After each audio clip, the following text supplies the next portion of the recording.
woke up, slept on me, trying to eat with vultures. Y'all look frail, let me feed the culture. Can't get full of the lead and coke, huh? Still sober? Y'all OD, follow me. Where the rain follow me, king. Yeah, I know the king, Martin Luther King. You ain't really gonna throw, boy, you in a dream. Wake up, y'all don't want it. Down to the white, I better put Marlo on it. And let's soon Chico Hilo, homie. And if I'm scared, I guess I don't know it. Cause I'm still going still right where the heat at. And where I ain't supposed to be, that's where I be at. And I spit that, sit back, listen to the truth for the sky crack, and the Lord gets back. Or somebody wants to get back, and they click clack, leave you been back, looking at this intact. Never left, but I've been back, cross on my bit neck, and I don't rap gospel, I live that. But I'm nothing but a gimmick. You see me in the club, funny, you was in it. Skip a cosign, shout out to the homie Kendrick. And all I hear is crickets when I run into the critics. Oh well, show tells me a lot when they tell me to rock. Keep my eyebrows raised, smell what I'm cooking. And the sales may drop, yeah, the mail may stop, but they ask for the truth, yeah, I'm a dork. They like how you do that now. Sound kinda nice, boy, who that down? Is everything real good, true and fair? But you probably wouldn't listen if you knew that down. If you knew that down.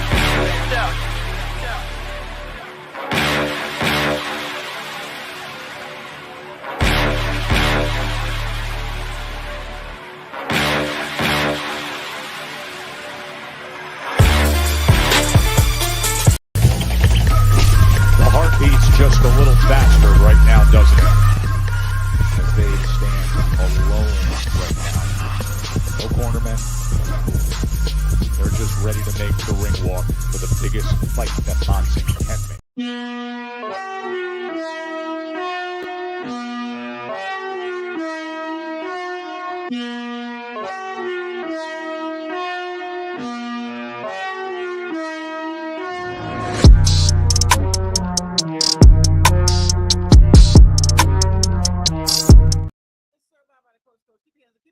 It's the one and only coach with the shadow in the front. And I hope everybody's having a blessed day today, man. Got home from today was an early day for me. So I figured let me get things out the way, man. And it's not every day that I get to come home and have some free time. And I figured that I would talk about yesterday, but there's a lot of things that happened last night. First off, I hope you're having a blessed day. We had last night was not a particularly a great day for boxing, I will say. It was a lackluster performance by Teofimo Lopez. But there's a lot of things that I want to get into, man. There's a lot of things I want to get into because I find this hilarious. And, I think this is going to be a pretty good stream because I got some shit for you, man. And I think it's going to be kind of funny, man. Hold on 1 second. Let me make sure that everything is okay here. Let me make sure that I have my audio good and everything. I have some clips, man. I think this shit's gonna be kind of. I think this is gonna be a fun stream today, bro. And I'm gonna drop the link. Okay.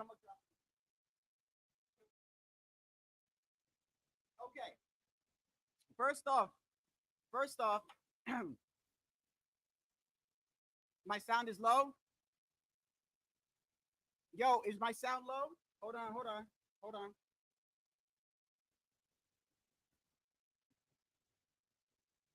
Yes, it is. You're right. Thank you, brother. Thank you.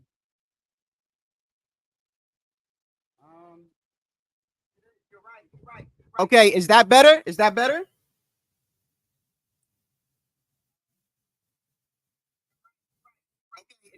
Yeah, there you go. Thank you so much, brother. Hey, man, I appreciate you, man. Because you told me right off the bat, bro. And I like that, bro, because sometimes I go back and I be doing. Thank you, bro. Thank you. The other day I did a live, bro. You don't know how it is as a content creator to go look at your live, and for the first hour you can't even hear your, bro. You get mad as fuck, bro. You put a lot of work into this shit. Thank you, brother. Thank you. I am gonna get a new mic. I keep saying it. This mic cost over $100, and it can't even function right, bro. I don't care about all these lights. I just want to be heard. Anybody got a good microphone or a good before I get into this, does anybody know where I can get like other than, I know Amazon, but just tell me what kind of microphone is good, bro. I'd really appreciate it. A content creator, anybody, tell me what type of microphone is good. I got to get rid of this, bro. I'm sick and tired of this shit. But either way, this is gonna be a good live today, bro. This is gonna be a good live. I want to say, man, that today I'm going to be dropping the link, okay? And this is not an attack on anybody, nothing like that. I'm going to be dropping the link because I need somebody to explain something to me. And I'm going to go through some things that I got some clips here. And I got some things that I want to talk about. And I think this is going to be a really good stream because today I'm going to point out to you how funny people are. And that even might even be including me. Now, it is no secret here. It is no secret here on Shadow Ghost, the fighters that I like and I support. It's no secret here. It's also no secret that I got no problem criticizing somebody when they need to be criticized. And I got no problem going live if somebody has a bad performance or loses. Never affects my channel. Never had an issue with that, bro. Never. I love the sport. There are certain fighters that I watch that I like more than others. Let's keep it a buck. Everybody got them, whether it be Canelo, whether it be Crawford, whether it be Spence. We all got them. You know what I mean? Let me start off by saying that before I even get into the fight, on Teofimo Lopez, I want to make it clear that Tio, I don't agree with everything that Tio does. Okay, Tio says things left out, but he's his own man, and you got to remember that he's the one getting in the ring. Okay, he's the one getting in the ring. Would I advise before getting into the ring, taking shots at Crawford, Keyshawn Davis, and all these other? No, I wouldn't do it. But I'm not the one getting in the ring. He is. And also, if you've been watching boxing and you've been watching boxing for a long time, you should know more than anybody.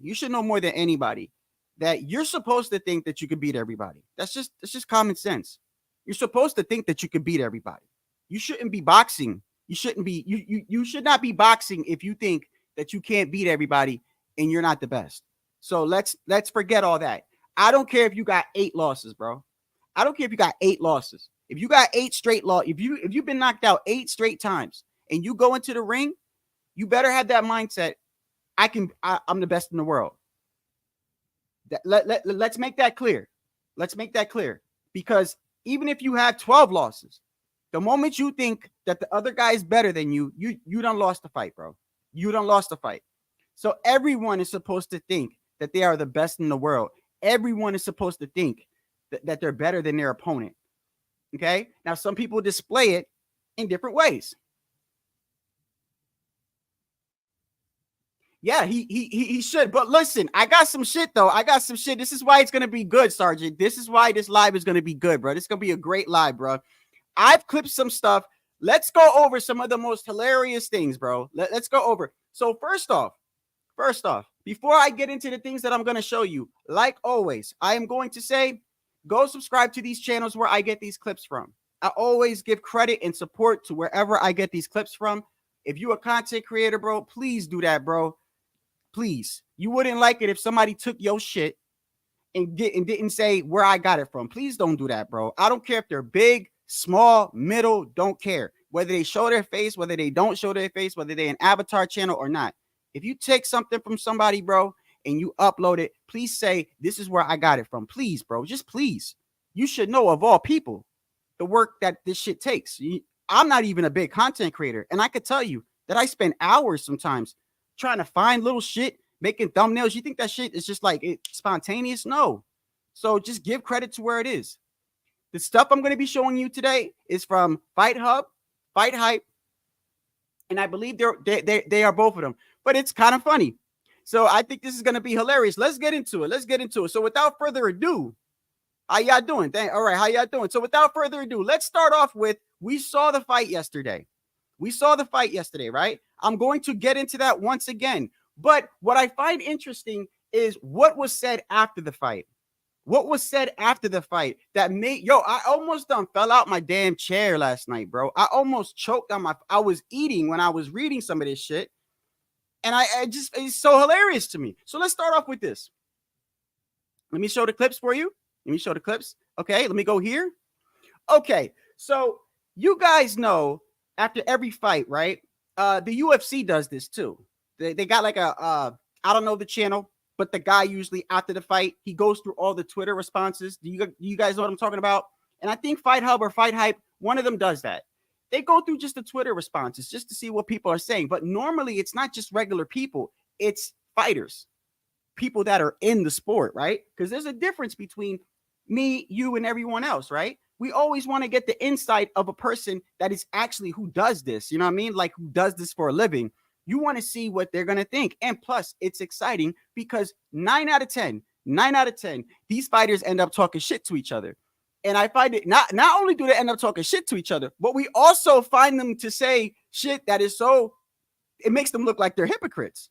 It does. So let me start with this. We all know the performance that Teofimo had, and we all know what Jermaine Ortiz did, which I'm going to get into that too, which, by the way, I went into this last night. I don't know when Puerto Ricans adopted this whole let's be evasive shit. That's not how we fight. That is not how we fight, bro. I don't know why they don't. When did the Puerto Rican Boxing Council get together and go, you know what? Let's change this shit now.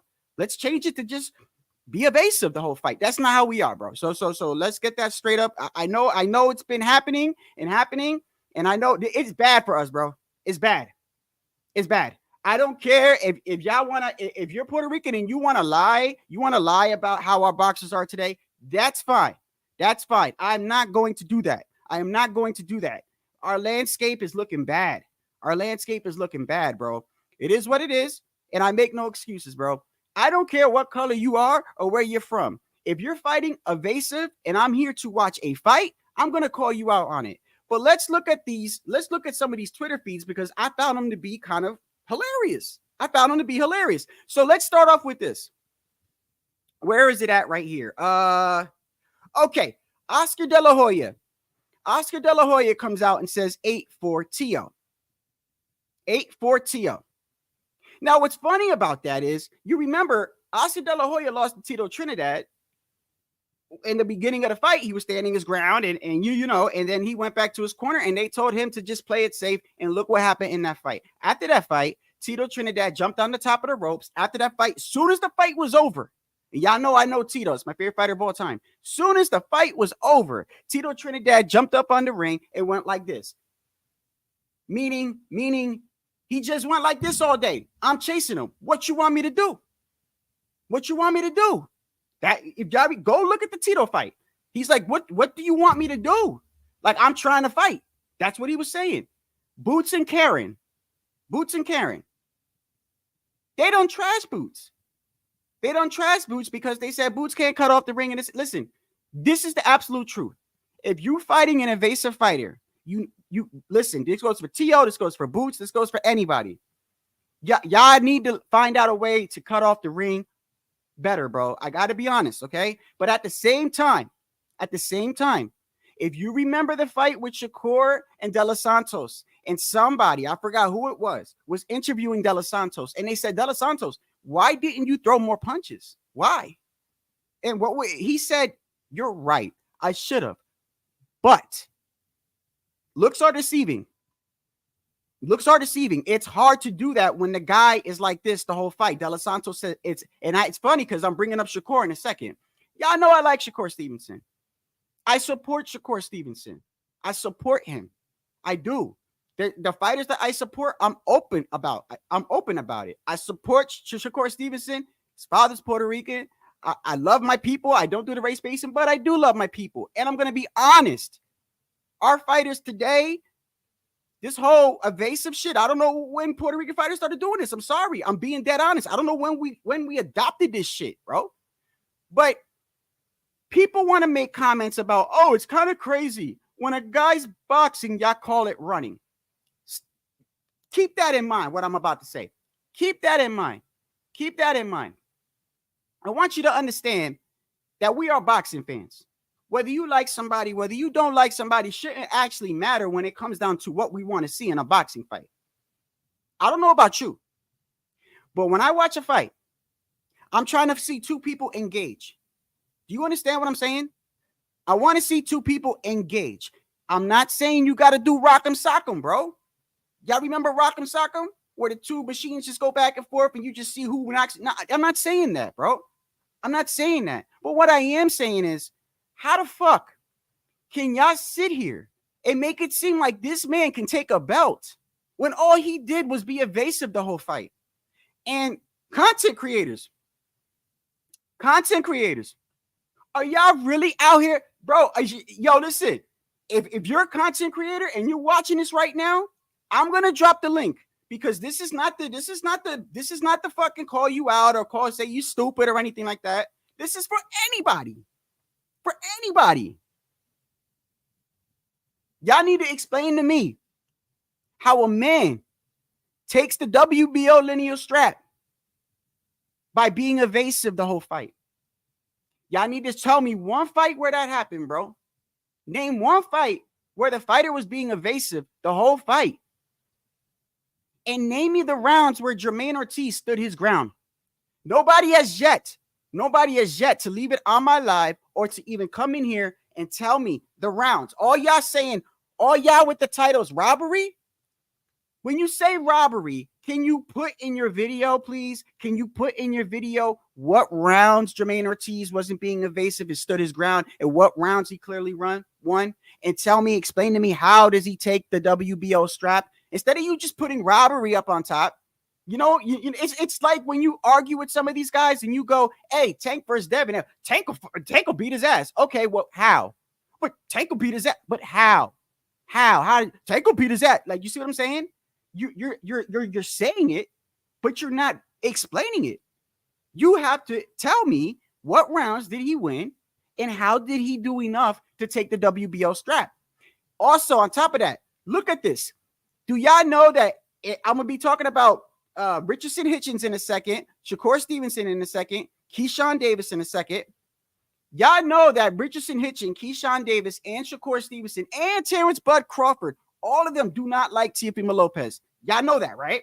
And of course, I understand. If I was Bud, I'd be saying the same shit right now. If I was Bud, I'd be going at Teo too. Like I said, Teo took shots at everybody. But don't y'all find it kind of crazy that Richardson Hitchens says this? Where's he at? Look at that. Look at that right there. He ran too much. He might not get the fight. Wait. This is look. This is crazy to me, bro. That you content creators are out here. He sees this shit. He don't even like Teo. And he says this. This is a man that cannot stand Teo. This is a man that has openly came out and said, I will fuck Teo up. This is a man that got mad because Teo said something about Keyshawn Davis and everything like that. And he's over here saying he ran too much. He might not get the fight. But yet, some of these content creators will sit here and yell robbery and can't even tell you the rounds this man won. Can't even tell you what rounds this man stood his ground. You cannot win a strap going like this all night. You can't.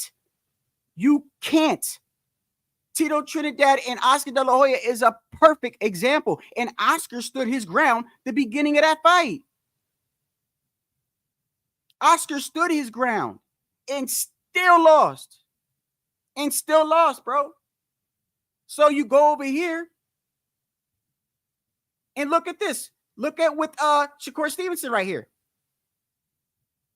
So Shakur Stevenson says this. For sure, this is a business. They can't fuck the money up. Ortiz is about to get robbed. So somebody says this to Shakur. Yeah, he probably will get robbed because this guy says it's funny. This is the same exact thing that was going on with Shakur Stevenson versus De Los Santos. Right? And then Shakur gets mad because now they're mentioning him and he says, yeah, he probably will get robbed because he's clearly winning the fight, meaning Ortiz. Kind of funny that the man that's getting criticized for running his last fight, and I fuck with Shakur. Notice how he's saying that he won the fight.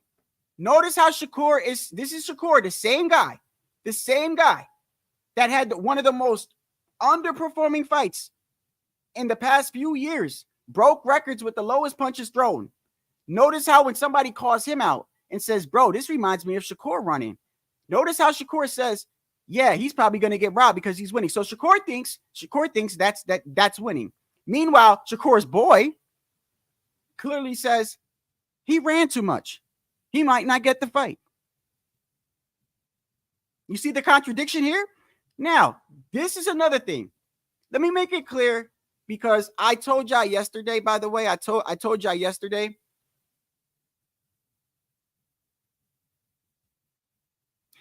Yeah, well, no, but it's not just that. It's not just, Sergeant. It's the thing that I'm trying to point out here, because I'm trying to understand how some of these people have been having channels for years. Y'all need to really understand this. Some of these channels have been having channels for years, bro. Years. Way before me. Way before me. Who the fuck am I? I'm a little guy. I'm a peon in this shit. I told y'all before. And they're sitting up here saying robbery. But they can't tell you what rounds this guy won.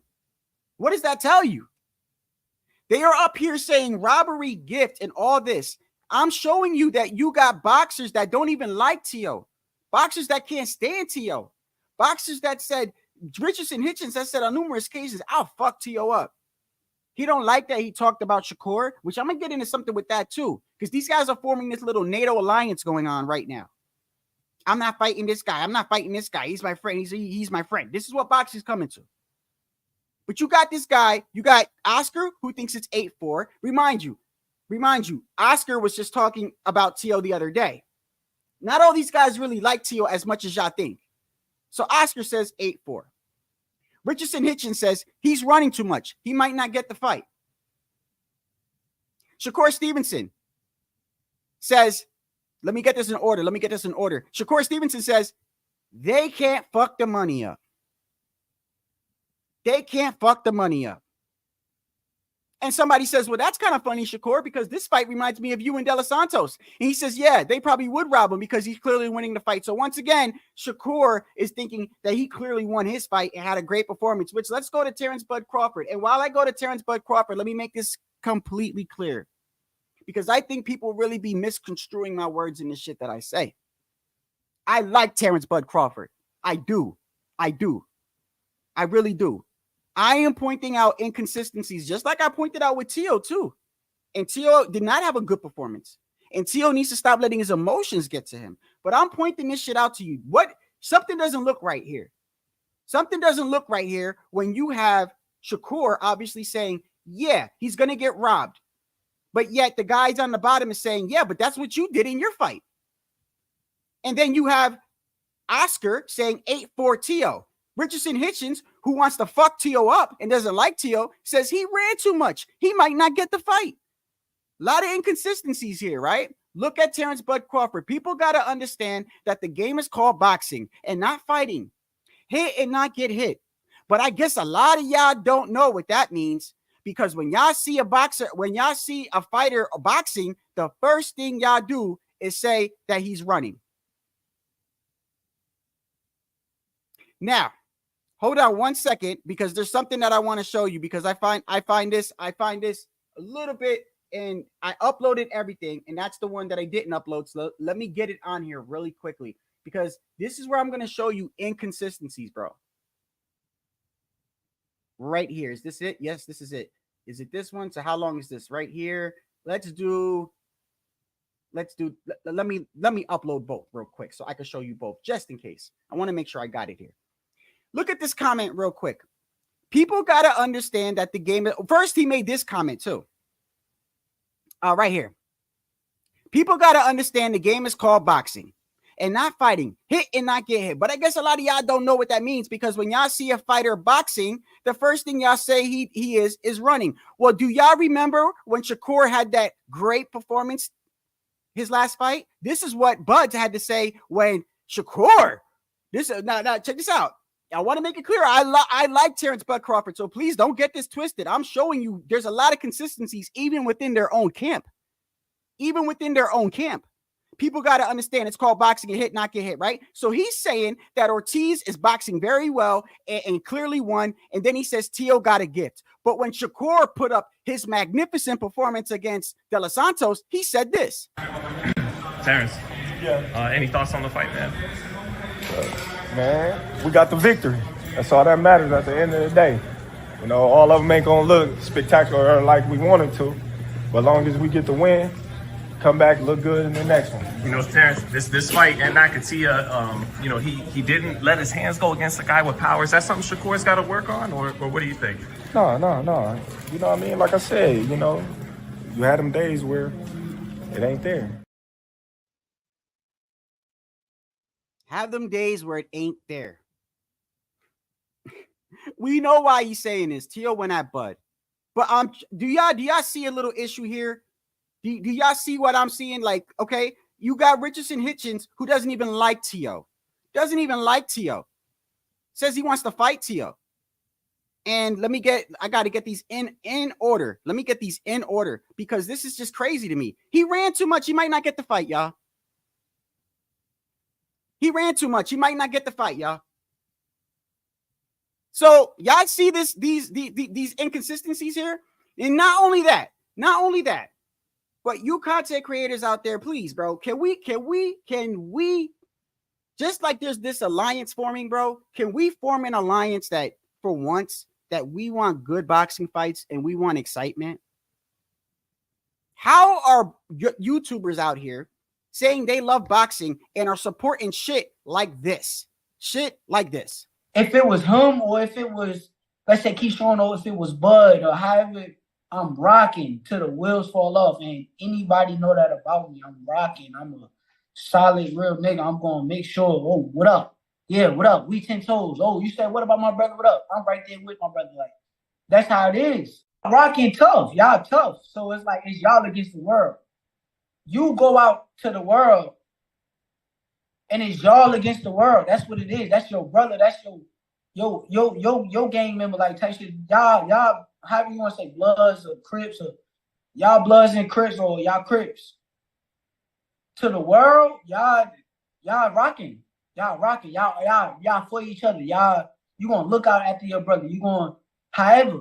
But to you and your mans, when you right there one-on-one with your mans, you gotta keep it 100, right or wrong. You gotta keep it a beam with your mans. Like, you have to. That's mandatory. So I would never have a problem with, Africa, when he called me, yo, this, down the third, critiquing the situation, telling how you feel.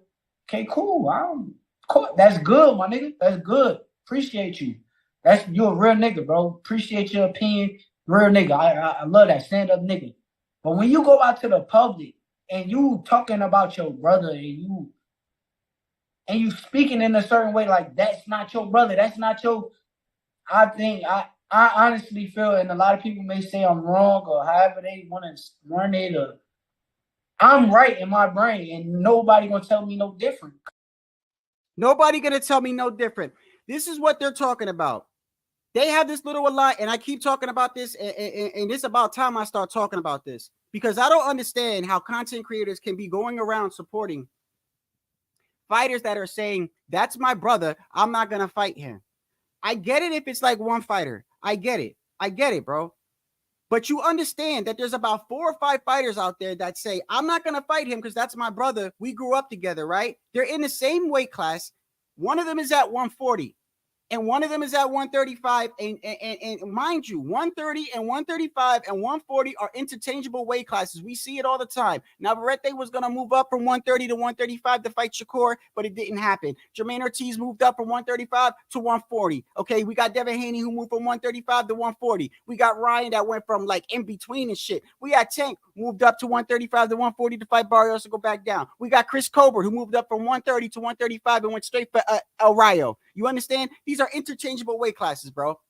So when you have fighters saying, I'm not going to fight that guy, and sooner or later, these guys are climbing the rankings. These are all great fighters, by the way. These are great fighters. I'm not knocking them. I'm telling you that these guys are going to be in the top 5 soon. How the fuck does it look as us as boxing fans? And we see fighters saying, I'm not going to fight that guy. That's my brother. But mind you, he's going to have a belt. And the other guy's going to have a belt. And they can't unify because they got this little alliance going on. Look, Richardson Hitchens, all he said was that Shakur had a bad performance. That's all he said. The whole world said Shakur had a bad performance. But Shakur, and y'all know I like Shakur, but this is the point I'm making. Shakur was so sensitive, he said something to him, And Richardson Hitchens turned around and said this. Now, is it just kind of the case of you guys having just like a little bit of a fallout, but that's your brother at the end of the day, you got to get it right eventually? Yeah, of course. Shit happens. Shit happens. Things happen. Like I said before, I probably could have worded it a little different in the interview and probably avoid the question or answer the question a little different. But it is what it is. I should have worded it a little bit different, or maybe not even answered the question. Are you fucking kidding me? You can't even say, bro, you had a bad performance to your friend, to the point where now you taking it back. I should have worded it better. You didn't say nothing about his mom's, bro. You didn't disrespect his family or nothing. You just said he had a bad performance. T.O. didn't have a great performance. I'm trying to understand what's going on here. Now, let's make it clear. A lot of people don't like Teofimo Lopez. And to be honest with you, a lot of it is warranted. A lot of it T.O. did to himself. I'll be the first one to admit, and I think he knows that. I think he knows that very, very well, that a lot of shit that he does and a lot of shit that he says comes back on him. You realize, right, that if this fight week, if he didn't say what he said about Terrence Bud Crawford, if he didn't say what he said about Keyshawn, if he didn't say 2 weeks ago about what he said about Shakur, go back a couple of months ago and you will see, besides Crawford, because T.O. already had some issue with Crawford. If y'all remember during the Spence, who remembers during the Spence and Crawford promo? Who remembers that? When Errol Spence was up on the podium and said that he believed that Teofimo Lopez was two-time undisputed. He was undisputed at 135. Basically, Devin Haney didn't fight for his belt, so he thought he was undisputed there. And then he said he thought he was undisputed at 140 because technically Josh Taylor had all the belts and had beat Regis Prograis, and nobody had ever beat him. So he just said it like that. But in short, he said T.O. is 2 times undisputed. And remember, Crawford came out, get the fuck out of here, right? That's where the little thing started between T.O. and Crawford. Now, a lot of these fighters got a lot of pride, bro, and they hold on to things. You understand what I'm saying? That is where I believe T.O. was like, oh, okay, so Crawford want to say something? Okay, and I think he held it in. And he waited for the right time to say something back, okay? I pay attention to a lot of things, okay? I look at what a person says. I pay attention to a person's mannerisms. Sometimes I can be petty. A lot of times I would get into arguments with girlfriends that I had because I remember shit they've done 8 months ago. And they try to call me out on something. And I'm like, yeah, but shit, on March 19th last year, you did this. They didn't like it. My memory's good. I may forget little things here and there as I get older, but there are certain things that stick out. I remember them well. A lot of these guys are saying things and they don't remember what they've said on social media. They don't remember what they're saying on social media. If you have a bad performance, you should be the last one. You should be the last one to be on Twitter talking about another fighter's performance, bro. You should be the last one. Did y'all see what Regis Prograis said? Regis Prograis says T.O. looked like shit. T.O. definitely frustrated, but I don't think he's losing a fight. Read that. Look, T.O. looked like shit. Definitely frustrated, but I don't think he's losing the fight. So Tank comes in. If he looked like shit, where'd I put you, ass clown? Tank don't give a fuck.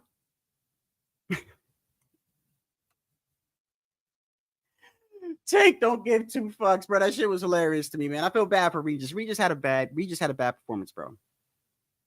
I don't know. Can somebody please explain to me what rounds Ortiz won?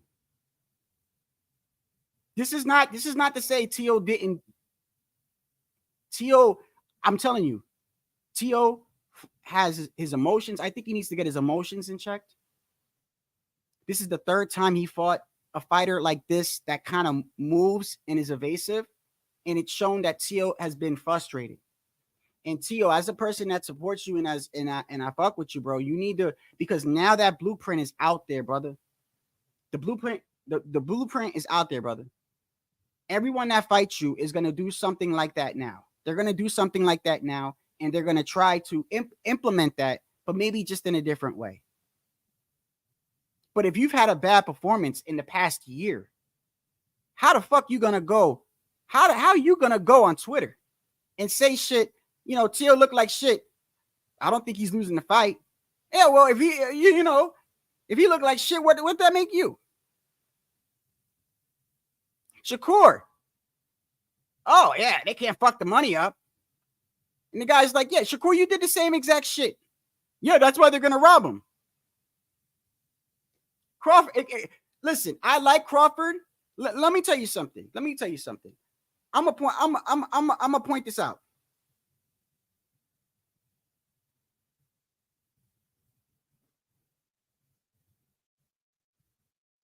Yeah, I'm agreeing with you, brother. I agree. Who supports that? I don't know. I'm agreeing with you. So wait, so first you make a comment that you're agreeing with me, then you don't. I'm sorry. Wait, what? Don't come in here with riddles today. Don't try to fuck me up today. Okay? Ortiz ran like a track star, plain and simple. Who supports that? I've been saying that the whole time, bro. I'm Puerto Rican, and I'm telling you, bro, that I'm upset with the past couple of fighters that have said, you know, they have Puerto Rican blood and they're doing this whole bicycle shit. I'm in agreement. Oh, no, but Frank, what I'm saying is there's a blueprint. You know what I mean? Look, I understand. So with that, okay, I understand depending on who it is. I'm glad you said that. That was my next topic. Yo, thank you. Stick around, brother. Stick around. And if you're not subscribed, subscribe, brother. I appreciate you. And I'm going to drop the link. I'm glad you said that. Did y'all see what Keyshawn Davis said after the fight? They went up to Keyshawn Davis and they asked him about Tio. And Tio's crazy, bro. Tio is nuts. Look at what Tio said to Keyshawn Davis, bro. I was bugging, bro. This is what Keyshawn Davis said that Tio said to him. At the end of the fight, I told him congratulations, and he said, yeah, man, when people start to feel my power, they get to running. You could be the next one. I told you the last time we was in the ring together, you felt my power. So he said, Keyshawn said, yo, I feel bad for Keyshawn in a way. You know why? Because Keyshawn all week, low key, and I gotta keep it a beam, bro. Tio started it with Keyshawn for no fucking apparent reason. I'm being honest with you, because I went back and I've looked in the past couple of months. He never said anything bad about Tio, bro. He never. In fact, he's even got an interview where he's saying, I never said nothing about Tio. Why is he doing this? And I think if I had to be a betting man, bro, I think it has to do with Bud. Okay, it has to do with Bud and the fact that they're in the same camp. And Tio has been making a point lately. I don't know if y'all realize, but Tio made a point. This goes to this whole alliance shit that I don't like.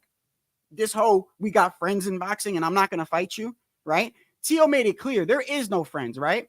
And to make it clear, what did he do? He shitted on Rolly. And y'all know they're cool with Rolly. They actually were in Rolly's camp, not necessarily training Rolly. But Tio said that he was trying to talk to Rolly before the Tank fight, you know, to give him like little advice, like, bruh, if you're gonna beat him, you got to do it like this. And he said, you can't commit on Tank. So Tio was giving Tank a lot of props, basically saying, if you fight Tank, you can't commit. What does that mean? It means don't stand there, trade and bang with the dude. Pause. He says you got to be in and out, land your shot. Don't run. Land your shots and get the fuck out the way. Basically, get the fuck out of the way from the firepower that's going to be coming back to you. And Tio was talking about how he was telling Rolly this, right? So we all know that he's cool with Rolly. But he made it clear this week, fuck Rolly. Fuck Pitbull, fuck Keyshawn, fuck Shakur, fuck Bud. He basically said fuck anybody that he could fight. If you look at all the people that Tio went at, He went at all people that are within his range where he could fight. Now, Tio, I did not like his performance. I did not. But I'm also going to be completely honest. Whether a person is whatever race or Puerto Rican or whatever, if you're being evasive and you're being a track star, brother, I'm gonna say it, bro. And for people that say it's kind of crazy, y'all say when somebody does that, now they're running. Let me break this down to you even further. When Floyd fought Canelo, that is not running. That is not running. When Sweet Pea Pernell Whitaker fought Chavez, that is not running. When Meldrick Taylor fought Chavez, that was not running. Meldrick Taylor didn't run when he fought Chavez. Pernell Whitaker didn't run when he fought Chavez. Floyd Mayweather did not do that when he fought Canelo.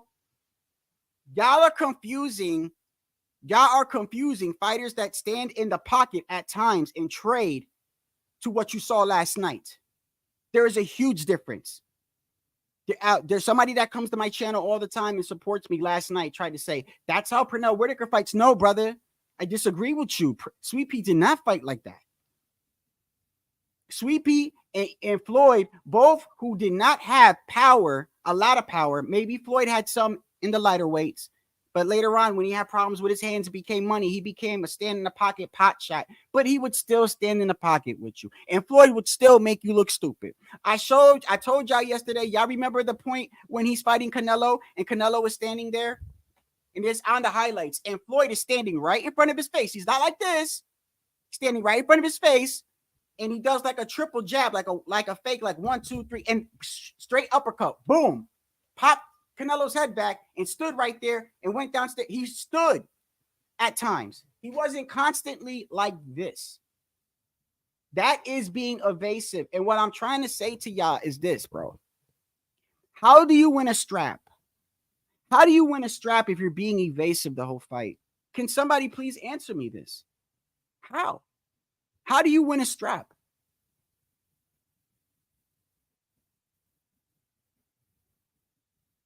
Well, a lot of, but you know, to be honest with you, Frank, if you don't mind if I call you Frank, bro.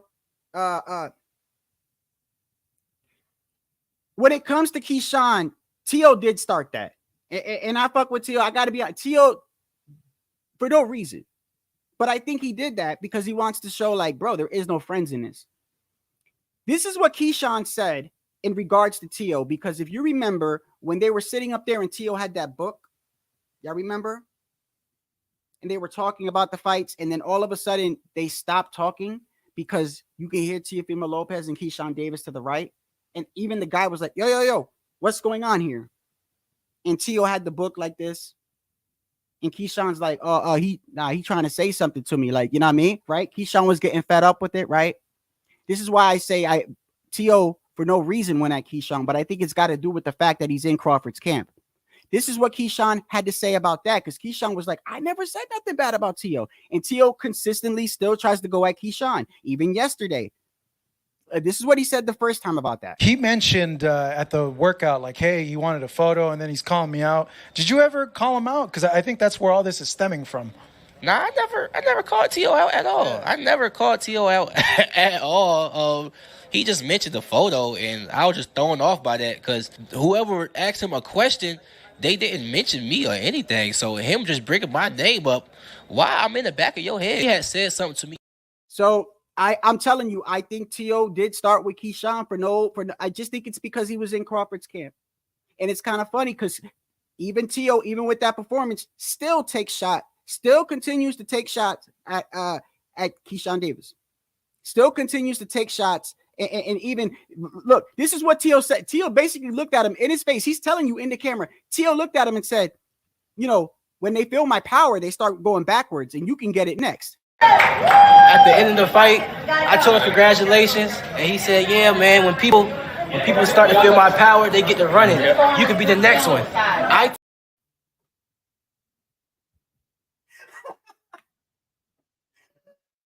Fucking Tio's nuts, bro. Tio's fucking nuts, bro. Hey, listen, this is why I like Tio, bro. Hey, listen, I like a fighter that don't give a fuck and wants to fight. Okay, let me make it clear. If Tio would have got knocked out, I still would have went live. I still would have been here. But this is what I don't understand, and I'm trying to ask these questions here. We are boxing fans, are we not? Are we not boxing fans? So let me put this into perspective with you. You're with your family and you want to go watch the Super Bowl, and y'all done bought these tickets. I don't know. Some people, how much of these Super Bowl tickets are? They're a lot of money, bro. For real. For real. I know people. I've only had one friend that went to a Super Bowl and he saved up weeks worth of fucking pay just to pay for him and his girl. So they are very expensive. So I want to put this into perspective with you. You've saved up for this. And now you're going to go watch the Super Bowl. And you're in the area, right? Which is why this fight was thrown on a Thursday, Super Bowl weekend. People get there early. They don't get there on the day of the Super Bowl. They usually get there the week before. Just like a fight, they get there the week before. They have their hotel the whole week, right? So imagine you're there and you're with your family and you're like, hey, what are we going to do? It's Thursday night. There's a fight with Teofimo Lopez and this other Puerto Rican Dominican kid, Ortiz. Hey, two Latinos. I'm trying to put this into perspective to you now. Two Latinos. It should be a good fight, right? It should be a good, exciting fight. And you spend your money, right? And you in the crowd and you're like, yeah, baby, yeah, we're about to get this on, get some drinks and shit. And the bell rings and you have a guy following him the whole fight. Following him so much that even the people that don't even like Tio, even the fighters that don't even like Tio are saying things like, he ran too much. He might not get the fight. Richardson Hitchens has made it completely clear that he does not like Teofimo Lopez. And he's and this is the same guy that apologized. He had to apologize, which why would you do that, Richardson Hitchens? Why? You're apologizing because you said Shakur had a subpar performance, and Shakur must have contacted him.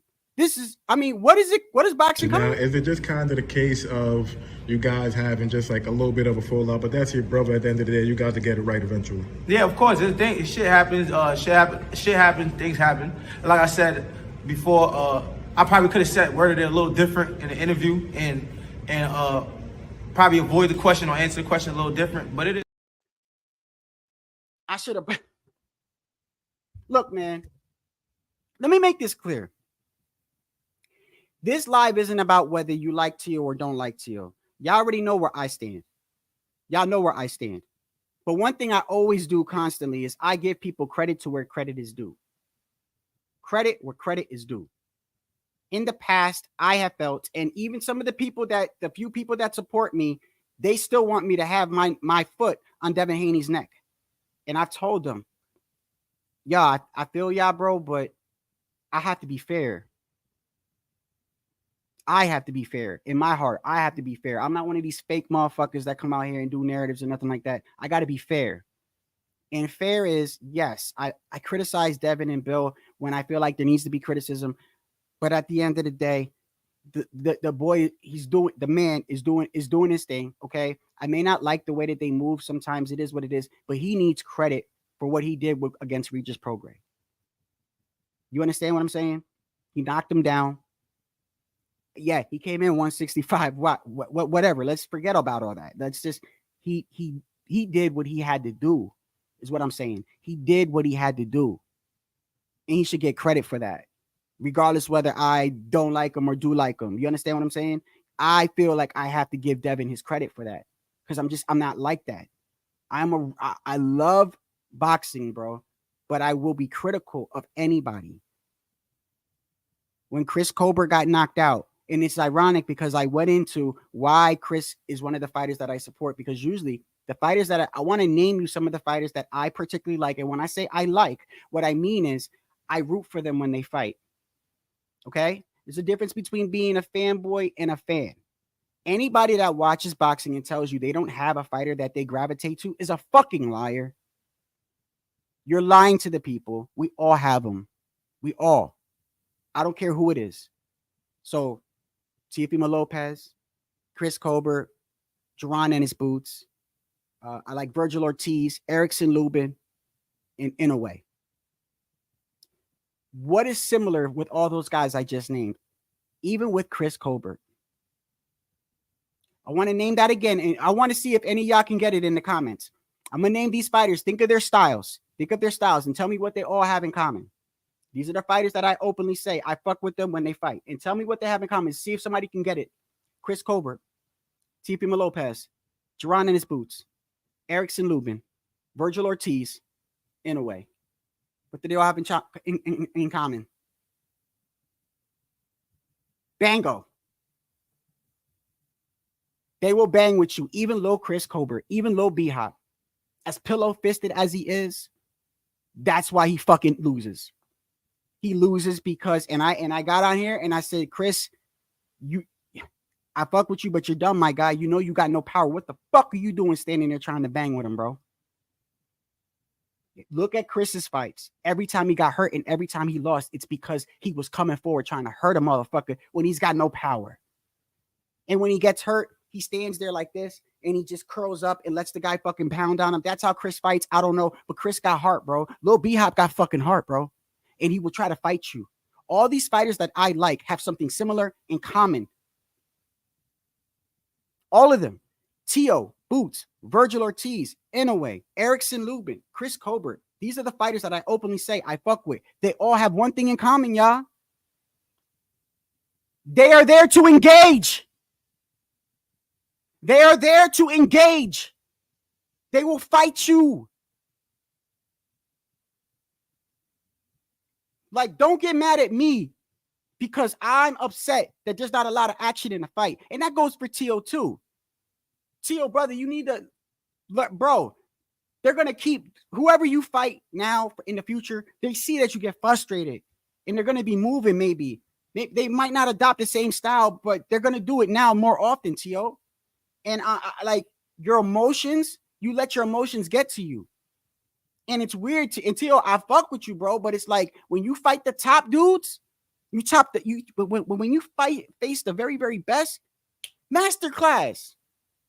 And then you fight somebody that's like, I'm not shitting on Jermaine, but you fight somebody that's not like really the top, but he's like a contender, and you struggle. I will always go, and let me show you how loyal I am. I love my people. I love Puerto Ricans. I love, this is who my people are. Just like anybody, you should love who you are. If you black, you should love that you're black. That's why I don't race bait here. Never. You love who you are, bro. But I got to keep it real.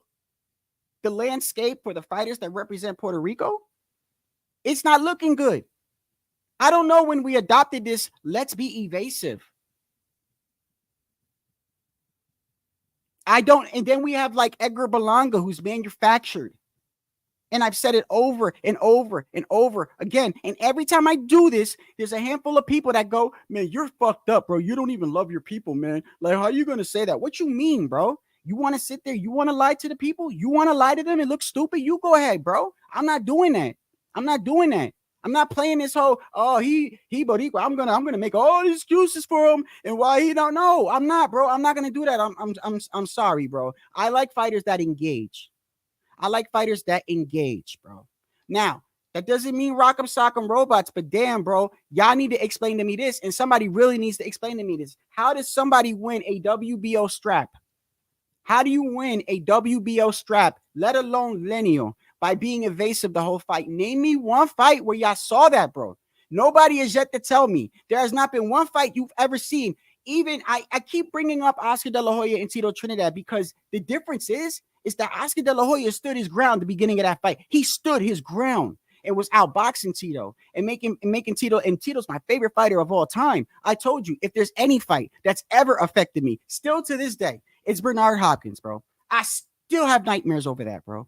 He snapped the Puerto Rican flag in half. I was fucking mad as hell. I remember the weekend before when the 9/11 happened and the fight got pushed back.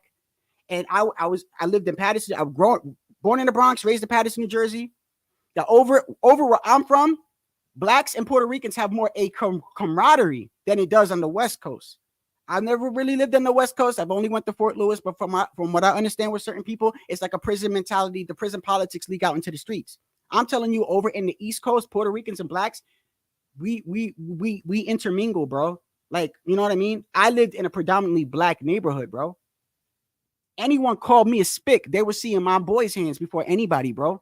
So I don't play that shit. But we were joking the weekend before the fight. And one dude was going for Hopkins. And I'm like, yo, I gotta go with my guy. And he said to me, hey, bro, this you're gonna see the Puerto Rican guy's gonna lose. You know, and to this day it hurt, bro. I almost got into a fight with him, and that was my boy. Next day I went to school. I did not want to go to school. I did not want to go to school. And started talking shit. We almost got into a fight. And one of my boys had to be like, yo, chill, bro. But I was emotional. That is the last fighter that I've ever been emotional over. Any other fighter now, bro, I get it. I have no problem criticizing you, but I'm going to be fair. But I'm trying to be fair, and I want fair answers from people. That's all I want. Why do y'all, even when I talk about Crawford, I make it clear that I like Crawford. Terrence Bud Crawford is an exciting fighter, whether you guys like him or don't like him. Terrence Bud doesn't go like this. Bud don't do that. Bud don't do that. In fact, you know why I like Bud? Because he's got Trinidad Virgil Ortiz sort of like a mentality. When he gets hurt and he gets hit, he turns that dog on. He turns it on. It's like, oh, you want to embarrass me on TV type shit? And he bites down, and Bud will walk you down, and Bud will knock you the fuck out, bro. That is the fucking truth. And Bud versus Tio is a fucking dangerous fight. But the one thing I've always said about Teofimo Lopez, and you can go back to every one of his fights, bro. And if I'm lying, y'all need to really tell me right now. Name me one fight where you saw Teofimo, even when he lost to Kambosos, where he was not being the aggressor moving forward. Go look at the Kambosos fight. He was being the aggressor in moving forward. Kambosos stood his ground too. But for the most part, it was Tio coming forward. Tio comes to fight, bro. You understand what I'm saying? He wants to fight you. He wants to fight you. He doesn't want to do this whole Boston Marathon running next to you, hand him a cup of water so he can keep going. He doesn't want to do that, bro. Let me show you a picture of when Tio Ortiz is like this, right? The whole fight. And Tio catches him with a jumping left hook. I don't know if you remember, I forgot what round it was, like round 3, round 4. And the crowd was like, oh, even Timothy Bradley. And I'm gonna get on Timothy Bradley in a second. Even Timothy Bradley was like, oh shit, there it goes. It was a hard punch, bro. And as soon as Ortiz gets hit, he turned on the gas even more. Like he started moving even faster. And Tio just stood there and went like this. He looked at him and he smiled. He smiled. He looked right at him. Like, where are you going, bro? Where the fuck are you going? Where are you going? Stay still. Now, obviously, I'm not going to say stay still because you're boxing, but you know what I mean. The evasiveness, you can't. There is no way Jermaine Ortiz's camp. I heard that Jermaine Ortiz is saying he wants to protest. Yeah, I do understand, right? That let me move over to the second part of what I want to talk about, because I think this is very important. How did y'all score this fight? Honestly, put it in the comments, because the one score that everyone's going crazy over, the 117-111 score, is the one by, I think it's Steve Weinsfield, or why I could never get his name right. Steve Weinsfield or whatever. That is the guy who wrote the PBC article, the famous article that people go back to and revert to in how to score a fight. He's one of the most known judges. He wrote an article. This is the criteria on how I score a fight. And people go back to that article, and he wrote it for PBC. And in that article, he breaks down clean, effective punching, aggression. There was another word. I think it was like effective aggression or something like that. Clean, effective punching, ring IQ, like controlling the pace, all types of shit. There was like 4 of them, right? There was like 4 of them. But in the 4 of them, 2 of them have to do with being aggressive. What does that tell you? That tells you that judges are looking at 2 fighters and they're going to favor the guy that's trying to fight in a fight. Right? So this guy scores at 117, 111. Did y'all see Tim Bradley get into an argument with one of the announcers last night? Now, before I get into it, another thing I want to say is this. I do not believe that if you have any sort of preconceived judgment or if you've had any issues with anybody, even in the past, or they're not resolved, or you're not openly saying, look, I'm not mad at him anymore, unless that shit happens, I don't think you should be calling a fight. Timothy Bradley has had issues with Teofimo Lopez and Teofimo Lopez Sr. in the past. He's openly came out and said that he doesn't think that fathers should be in boxing. Timothy Bradley said fathers shouldn't be in boxing. And I think Tio and them took it like, yo, what do you mean, bro? My father been here since day one. Like, what you saying? Like, you know what I mean? And it caused an issue. And also, you got to remember that Tim Bradley also with Terrence Crawford and Andre Ward's his boy, right? You got to keep all this in mind, right? Now, am I saying that's why he totally said what he said? No, I'm not saying that. But what I am saying is, I honestly believe that if you have some sort of tension with a fighter or have any you should not be calling a fight, because not all the people that watch the fight are like us. They're not like us. We're hardcores. We could watch a round and it don't matter what Timothy Bradley's saying. We could score the round. You know, all you hear is Tim Bradley go, hoo-hoo, hoo, hoo-hoo. Every time somebody lands, hoo, hoo, hoo, or whatever he's doing, right? But he starts being biased at some point. And I have to like, damn, bro. So I'm like, I can't listen to him because he's trying to affect the way that I'm watching the fight. So at the end of the fight, he's up on the table and he's talking about his 117, 111 scorecard. Right? And he's going off. And as he's going off, and I said this yesterday, and please go look, and I want this guy's name. Does anybody know his name? What is his name? What is his name? What is the guy's name? What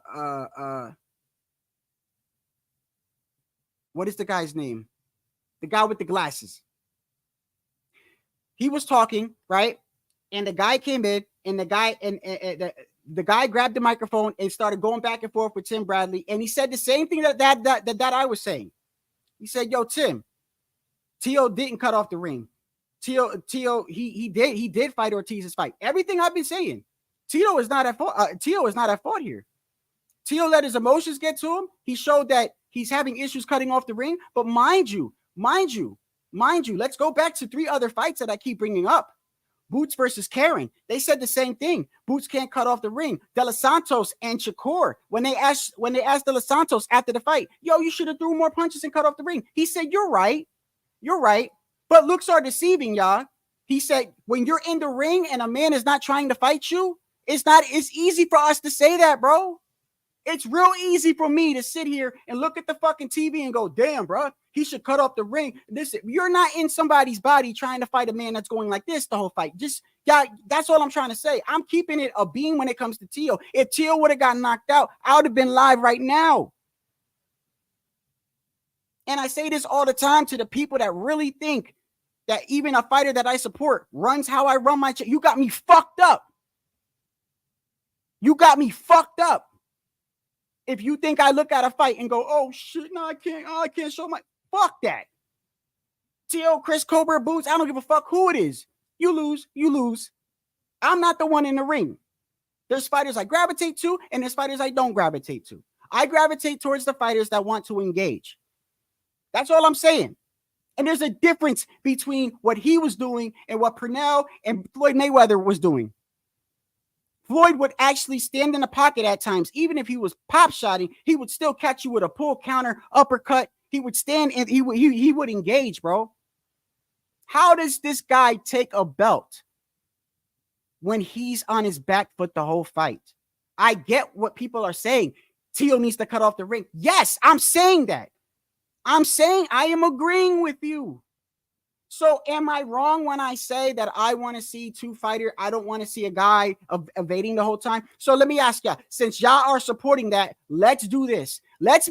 Since everyone's supporting it, how about this, y'all? Let's start pumping this next fight. Shakur Stevenson versus Jermaine Ortiz.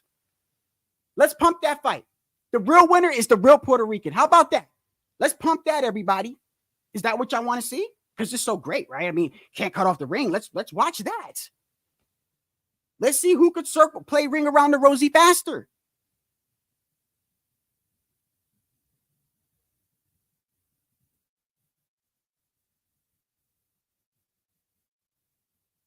Bro, I'm not taking any. Bro, Tio is at fault, okay? Tio is at fault too. He lets his emotions get to him. He showed he has issues cutting off the ring. I am not denying that. Everything y'all saying in there is facts. But do y'all understand what I'm trying to say? Do y'all? I'm not trying to see Jermaine Ortiz and Shakur Stevenson. Anyone who fucking says that needs a psych evaluation, bro. Can you imagine? Let me ask you this for everybody that thinks this is acceptable. Let me ask you this. Let me change the landscape for you. How about this? I pay for pay-per-views. I'll admit, I've not paid for all of them. I've streamed before. You know, I'm not gonna lie. I'm not gonna say, oh yeah, I buy all the pay-per-view. I've streamed before, but I try to buy pay-per-views because I want to support boxing. You know what I mean? And not only that, but I buy the pay-per-views because when you stream, sometimes it buffers and shit like that. You know what I mean? And when you buy it, it's straight. You know what I mean? And I don't want no interruptions. I don't want to keep resetting my damn modem and shit like that because it's slow. Okay? So I try to buy the fights. Let me ask y'all this. What if y'all bought a pay-per-view, right? $80. And the opening, the co-main event, and the main event all were fights like this.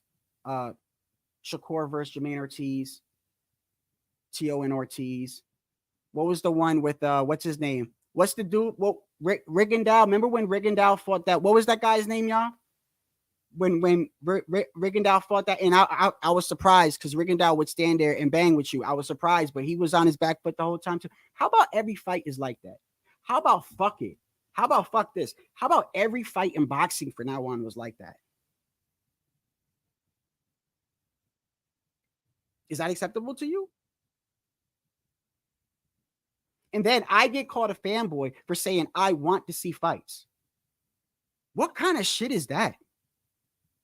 What the fuck are you talking about, bro? I'm a fanboy because I said I want to see Tio versus Crawford. I said, shit, Crawford could knock him out for all I give a fuck. Why are you saying I'm a fanboy because I want to see fights? What kind of shit is that? Can you imagine somebody saying, I don't want to see the San Francisco Niners. I don't want to see Niners play the Chiefs. We already know what's going to happen. No. We already know what's going to happen. No, fuck that. I want to see it. Oh, this guy will beat Tank. We already know what Tank's going to do to him. Can't believe he's even asking for that. No, I'm sorry. Yeah, I think that I'd like to see it though.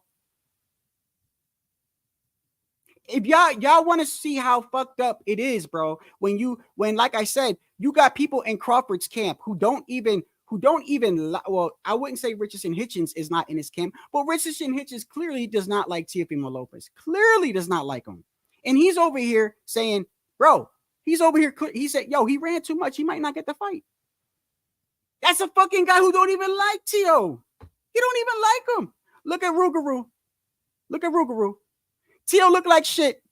Tio definitely frustrated, but I don't think he losing the fight. And then Tank come out of nowhere. If he look like shit, what that make you, ass clown?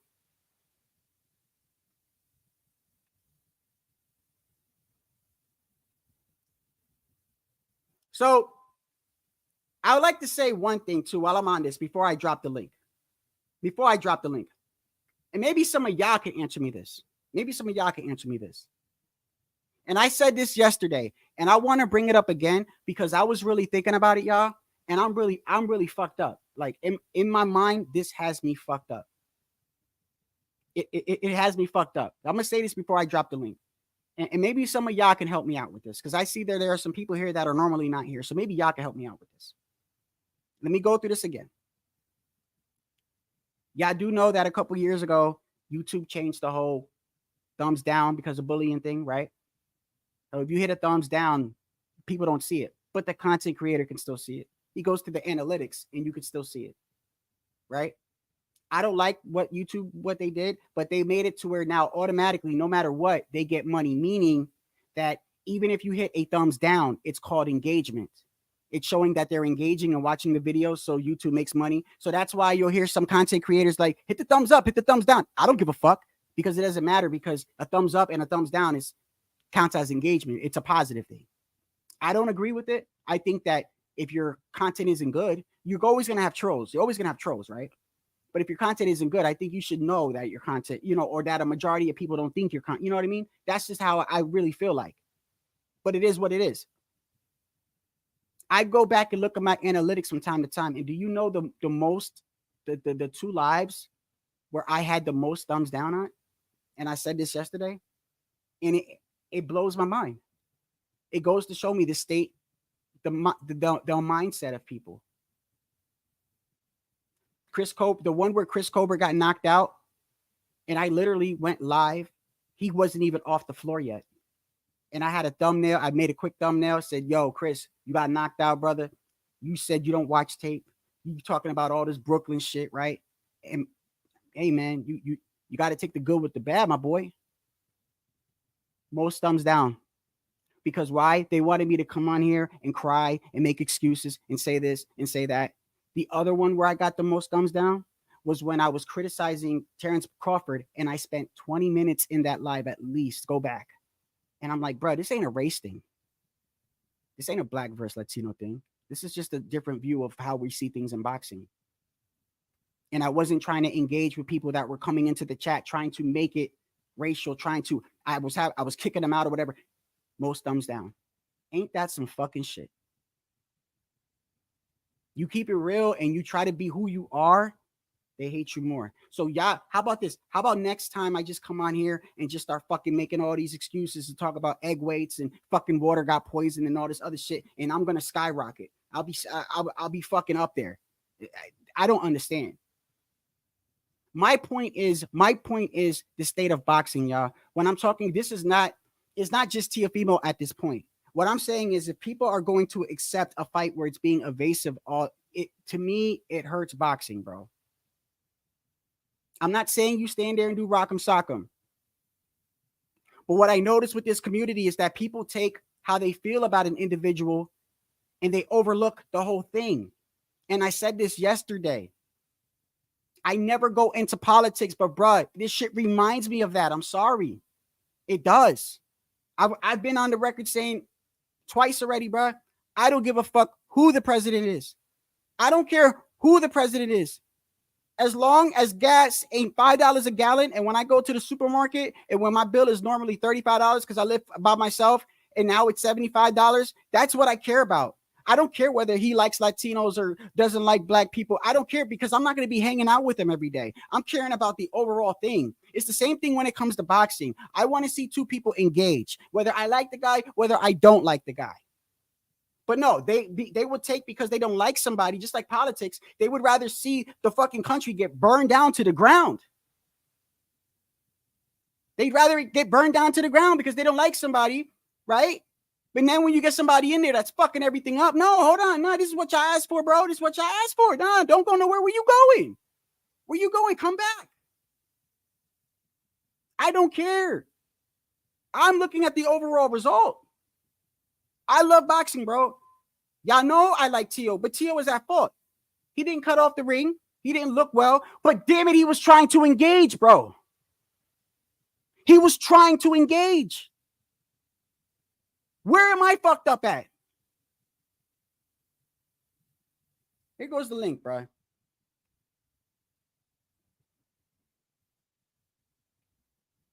What do I buy at the supermarket? You want to know what I eat? Food, bro. Food. It's not the same thing every time. It's not the same thing. It does. It does. You're absolutely right. And that shit is not tolerated here. And I've told people, and I've told people in the past too. I've had other content creators, and people know this too, and people need to get this. I'm dropping a link right now, and as I'm dropping a link, y'all need to really understand this.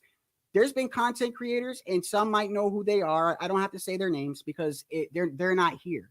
They're not here. But I've told other content creators that were Latino, I'm like, yo, listen,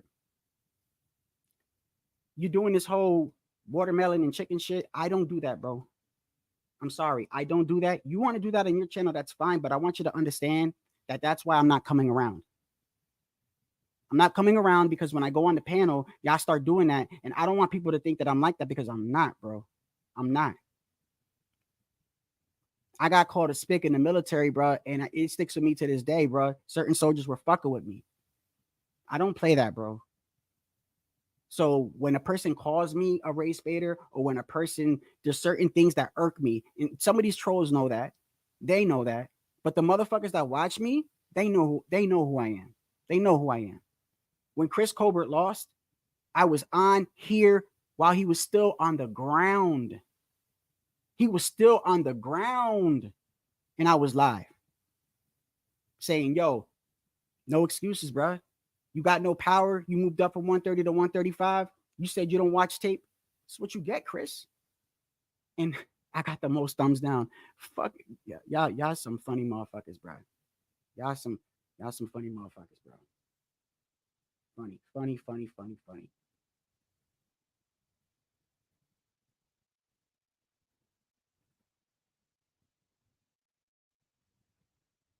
You're not buying what? You're not buying what, bro?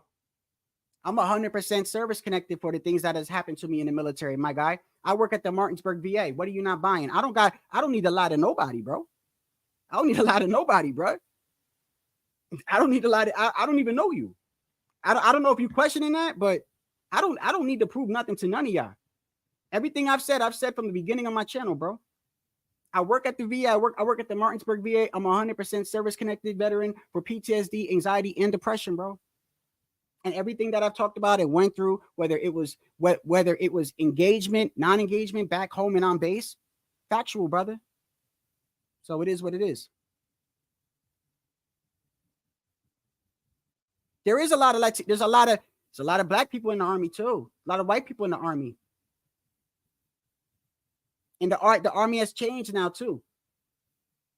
Now you can hold up from what I'm hearing, you can hold up a red card in basic now and say, hey, you're in my face too much. I need some time to breathe. Like that shit wasn't happening when I was in there, but it is what it is.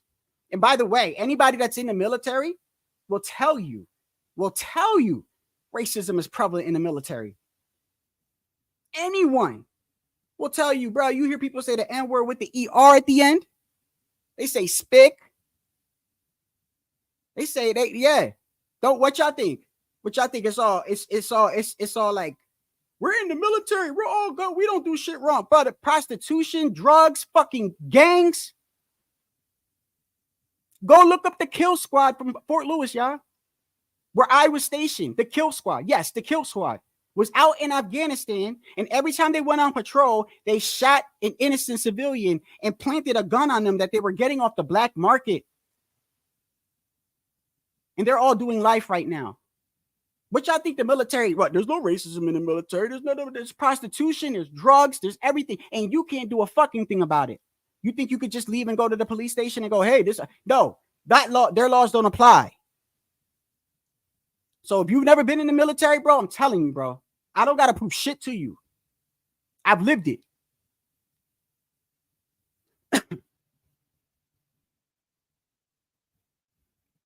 The link is there. I'm trying to look.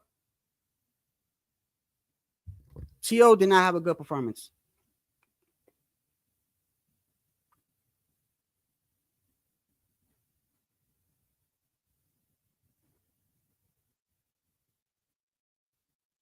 I don't. Is it true you buy takes and drink? Okay, this guy's trying to troll, but I think he's trying to troll, but he's not even like making sense though. Hey, I don't mind if you troll, bro. You can sit here and troll. Just know. I want you to know. You could troll. You could whatever. There's 3 things that's gonna get you kicked out of here. Number 1, you start doing some racism shit. You out of here. Number 2, you start talking about people's families and shit when we know you ain't about that life. You out of here. And number 3, above all, don't be a pussy and say something. And when I drop the link, your ass don't click on. That'll ban you forever. Don't call me out. Don't call me out and say you want to say something to me, and then I fucking stop the live and I drop the link and I'm waiting for your bitch ass and you don't pop on. You're banned forever.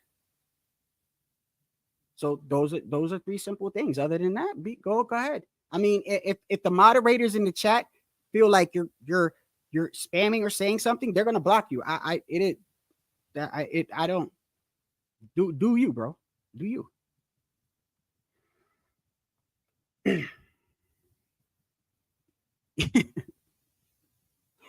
Oh, gee, bro, he's funny, bro. Always be trolling me, bro. Yeah, hey, man. I went on and I said that about B-Hop. It is what it is, bro. But B-Hop was at least trying to engage, though. Look, man. This isn't. I want to make this clear. I want to make this clear. This does not change what Tiafimo did. I'm not. You understand what I'm saying?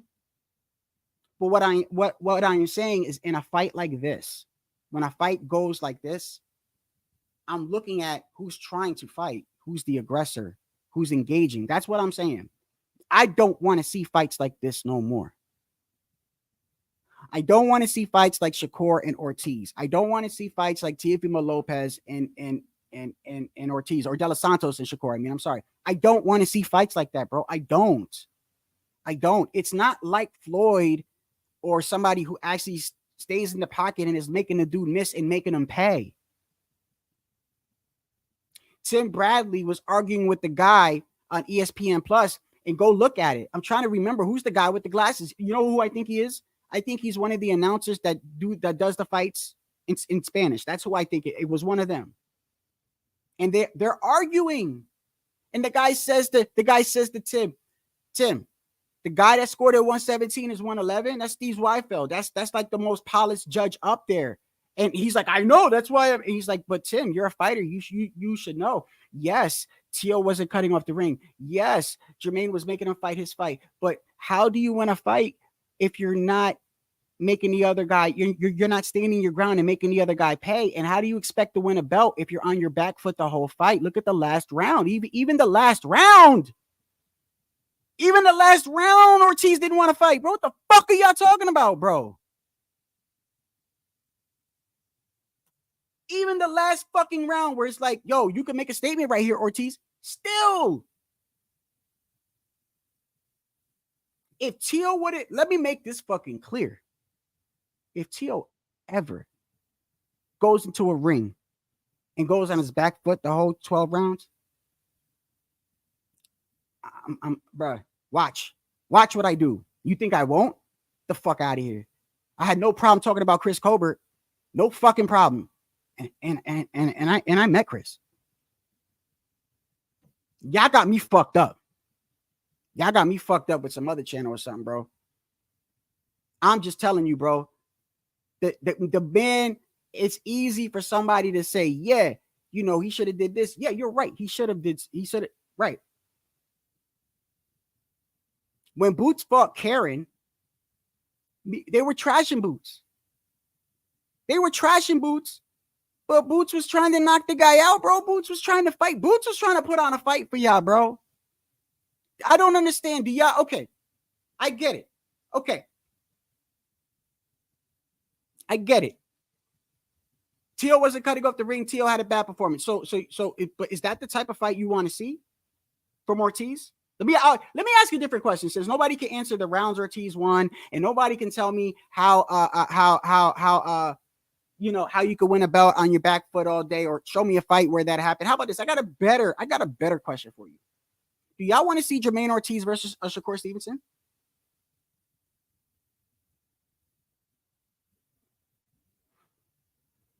No, that's what he said, brother.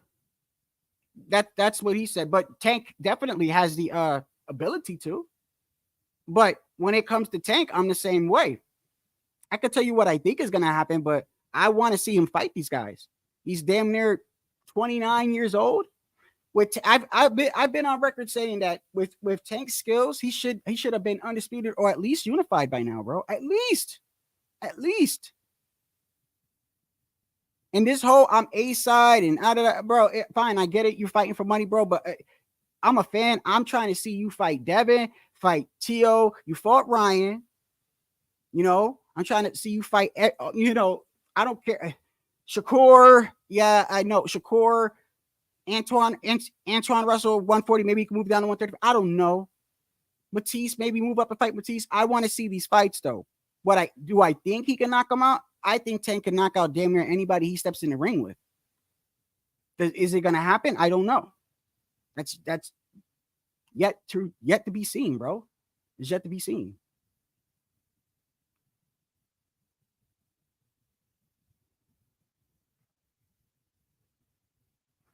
No, not only that, but now it's sort of like almost a blueprint has been formed for Tio.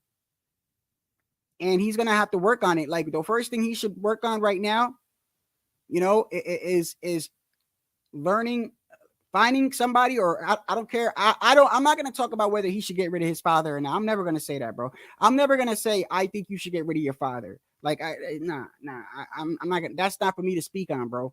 But what I can say is that I don't think it would hurt to bring in somebody that could, like, you know, help you more in regards to, you know, when you're fighting an evasive fighter or a southpaw that's doing certain things to kind of, like, you know, get your lead foot practice, maybe getting your lead foot in front more, you know what I mean? Like stuff like that. I don't think there's anything wrong with that. But as far as like getting rid of your pops, bro, it's not for me. It's not for me to say, bro.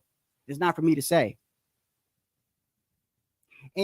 And I'm still trying. I'm still having, it's kind of crazy because I'm still asking the questions. How does somebody win a belt if he's on his back foot the whole fight, but yet people still got thumbnails saying it was a robbery? How?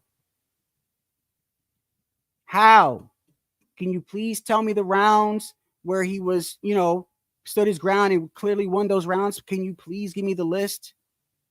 And can you tell me the last fight, you know, where a guy was on his back foot the whole time and won a belt? Nobody answers this question. They just ignore it and they go on and they robbed him. But yet you got fucking fighters that do this for a living that don't even like Tio over here saying that the guy ran too much. A guy that clearly doesn't even like Tio saying he ran too much. I mean, make it make sense, bro. Make it make sense.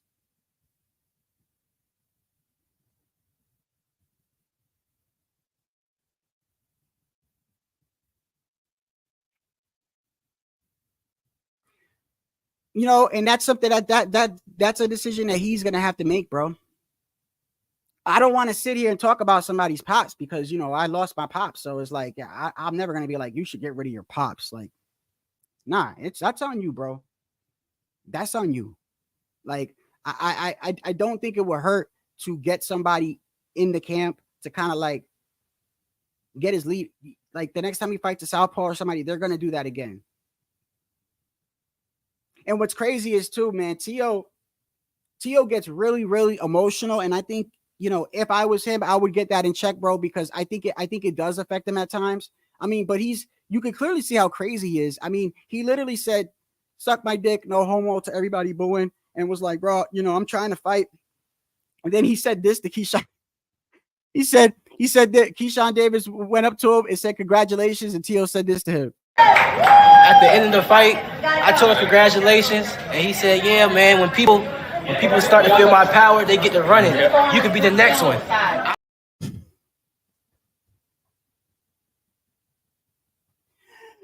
Tio don't give a fuck, bro. He don't give two fucks at all, bro. That shit is hilarious. But I think sometimes I think a lot of fighters can be in denial too, you know, in denial. I mean, look, y'all know why Crawford said what he said, right? Y'all know why Crawford said this, right? And this is what I mean by I remember what people say and do. Y'all do know why Crawford was saying these things, right?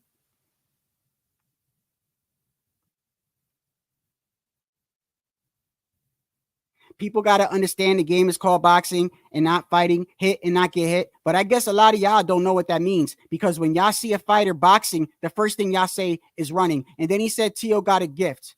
Y'all remember when, you know, do y'all remember when Shakur Stevenson had that magnificent performance? He said this. Terrence, any thoughts on the fight, man? Man, we got the victory. That's all that matters at the end of the day. You know, all of them ain't gonna look spectacular like we want them to, But long as we get the win, come back, look good in the next one. You know, Terrence, this fight and Nakatia, you know, he didn't let his hands go against a guy with power. Is that something Shakur's got to work on, or what do you think? No. You know what I mean? Like I said, you know, you had them days where it ain't there. So, of course, we know why he's saying that, but I'm just saying, I always remember stuff, and I always, if you say something, I'm going to be like, okay, but you said that with that. So, Teal gets a gift with the guy that was being evasive, but Shakur was being evasive the whole fight. He won. We all have those nights. Now, we know why. I know why he said that. I know why, because of everything that's going on. But I'm trying to understand where, like, what did we forget how to score fights now? I'm being dead ass serious with you that if Teal would have lost this fight, bro, I'd be live right now talking about Teal got knocked out, bro. Teal got knocked out or Teal got blown out. Like, I would be right here saying that, bro. Don't think I wouldn't, because I did it with Chris. Like, this doesn't. I'm not, I like, what do you think? I'm one of these Errol Spence channels that's just going to shut my channel down now? Like, for what?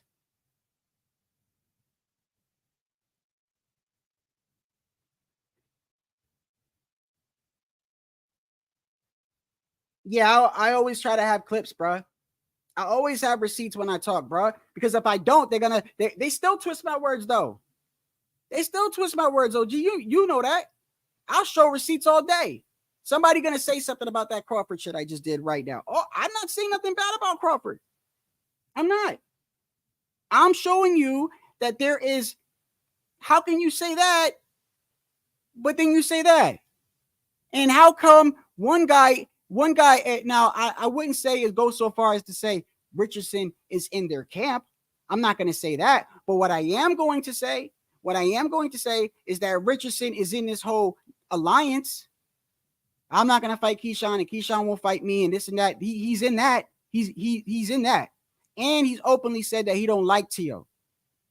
And he's saying, yo, you know, he running too much. He lost the fight. So it's like, I'm just pointing out the shit that's going on. People get mad at me. Tio had a bad performance. He did. Was Tio trying to engage? Yeah. Both can be true. Do I want to see another Jermaine Ortiz fight? I'm not too excited.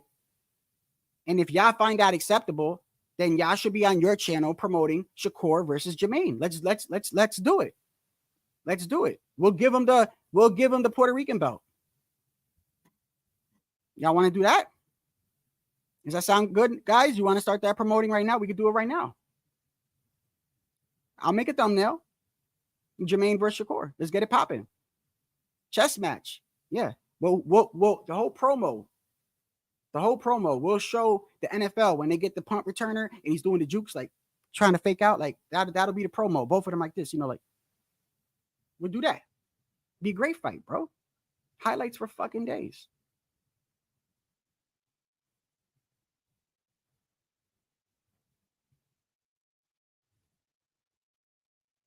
I mean, if somebody wants to come on, I mean, listen, bro. The link is here. Because I want to hear what people want to listen. I don't care if you disagree with me. I just want you to explain to me. That's all. Explain to me what you're seeing is different. I want to know, because we all see things different, bro. We all see things different. You know? We all do, and we all have bias. We all have bias, bro. Just some people are way more biased than others, and it's how you view your bias. I say it all the time. Don't let your biasness get in the way of fact and making you be in denial. Okay? If it's a close round, I'm gonna give it to Tio. That's my biasness. That's my biasness.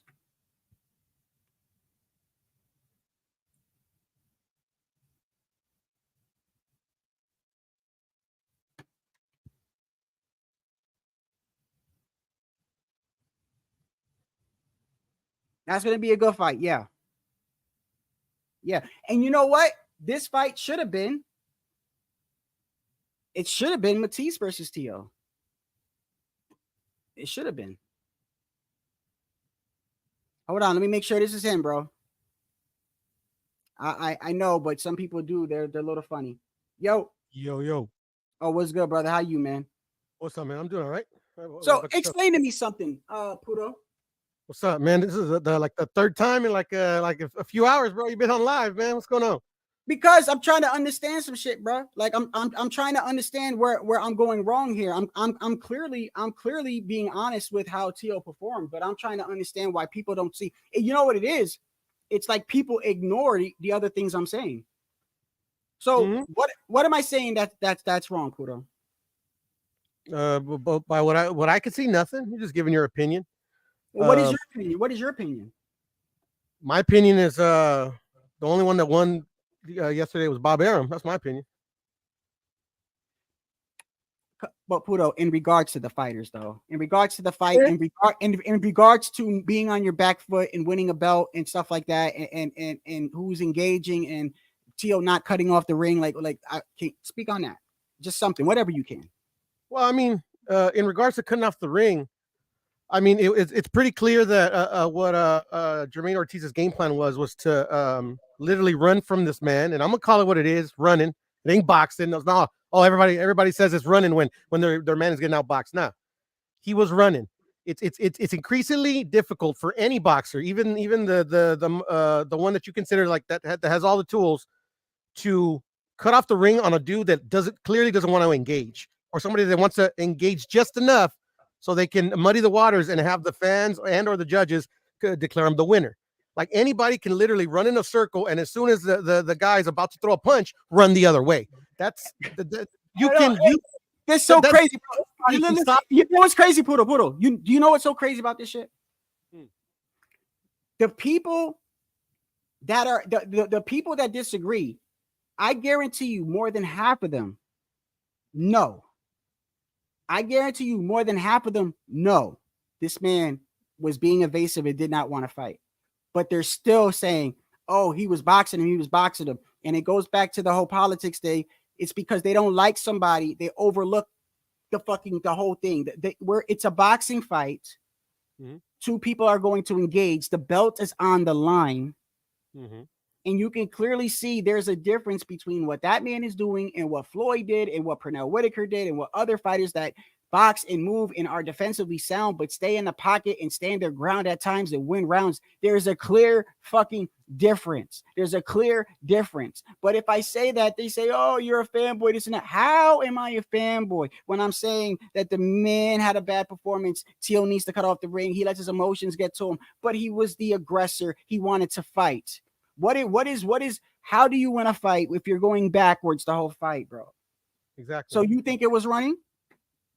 Yeah, I do. I mean, and this is the thing. I actually don't know. I'm not insane, but then again, Pudo, they're gonna say you're insane anyway. Yeah. Just for the record, Pudo disagrees with me 90% of the time. So, I mean, I disagree with everybody. It's not that I disagree. Is that like I remember sitting back a while back, just sitting down. It's like, shit. Am I just a contrarian? Why am I always like, like giving it an opposite point? And I just think, it's probably just the way I am now. And it's also I'm devil's advocate with it. I mean, like when I'm analyzing anything, it could be why a TV show or a movie, why they decided on this plot twist or whatever. I just like to look at both sides. That's all. At the end of the day, bro, like no, it's like the Lara fight. Like people keep bringing up the Lara fight. This is like this reminds me a lot of the people that think that Lara beat Canelo. This reminds me a lot of the Lara fight. Like how can people cannot see that this guy is like Canelo was missing and this, that, and the other. He's like, yeah, but like literally making a dude miss, that's not like the only factor that the judges take into account when who wins a fight. At the end of the day, it's like I was telling you where I play devil's advocate in relation to Tio, the cutting off the ring argument. When that argument's not in play, when he actually has Jermaine Ortiz within punching range, he really didn't do anything. He missed a lot of his shots. He did, smothered his work. So at the end of the day, this fight, that's why I say, like, to me, if a draw, actually, for me, if a gun to my head, who won this fight? Puro. And they're like, this fight was a draw. Because at the end of the day, even though this guy was like, clearly didn't want to engage and literally wanted to do what a lot of boxers do, he wanted to do the least amount to win a fight. Yeah, it was a draw. Because Tio, when he had his chance, really didn't do anything. It's happened the 12th, and the 12th I thought was Teal's best round. I don't know if you noticed that as well. Teal was like literally, I said and that's another thing that's also goes back to the point that I'm saying. It's the last round, right? Mhm. Ortiz could have clearly came out and at least that last round, like what did he do? What did he do in the last? I mean, bro, this is what I'm saying. People, well, my point is the belt is on the line, bro. Mhm. The belt is on the line, and the guy that scored it 117, 111 is the most polished judge up there and wrote the famous article on the criteria on how to score a round. So obviously he's looking at it and going, damn, neither of them did much that round. He's probably like but I got it. So now that neither of them did much, now I got to go down the criteria. Oh, aggressor. Tio was being aggressive. So that probably tipped over the round. People don't understand that. They think like he has to give the round to somebody, right? So he's going through the criteria. He's like, damn, they didn't do too much. Tio was missing. Tio's work was being smothered. And this guy, he didn't land too much either. He's just moving around. So now I got to go down. Oh, who was the aggressor? Oh, Tio was. Tio's round.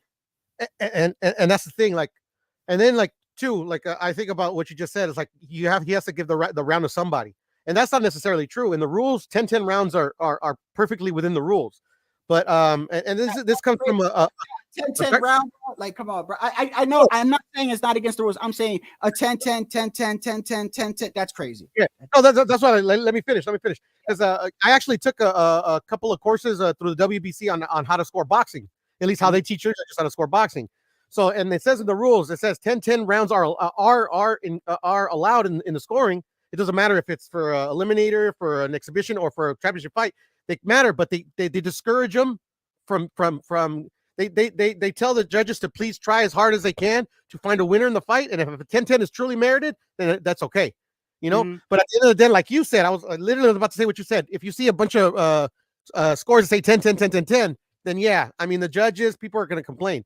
But at the end of the day, me personally, I've been watching boxing for a long time. If I would have saw 10-10-10 across the boards in all 12 rounds, I wouldn't have said shit. Yeah, but that's you, Puro. That's you. Yeah, no. Listen, exaggeration. We've never seen that. I'm actually in agreement with you as far as like, look, Tio, when he was even in range, he wasn't doing much. But the one thing that I will go back to, and I went back to it, when De Los Santos fought Shakur, and I gotta find that interview, bro. The guy was interviewing him, wasn't in the ring. It wasn't in the ring. It was in the back. It was either in the backstage or it could have even been the next day. I forgot. But he's asking him, like, yo, you didn't throw more punches, like you wasn't being aggressive or not. And he said something to the point of, you're right. He admits, right? He's like, you're right. I should have thrown more punches. I should have cut off the ring more. But also said, it's hard fighting a man that doesn't want to engage. Yeah, he just said what I just said, pretty much. Or we just said. And it's crazy because I see people going, well, Teal should have just did this, and Teal should have just. They're not in the ring. They're not in the ring chasing a man. Yeah, you know what I mean?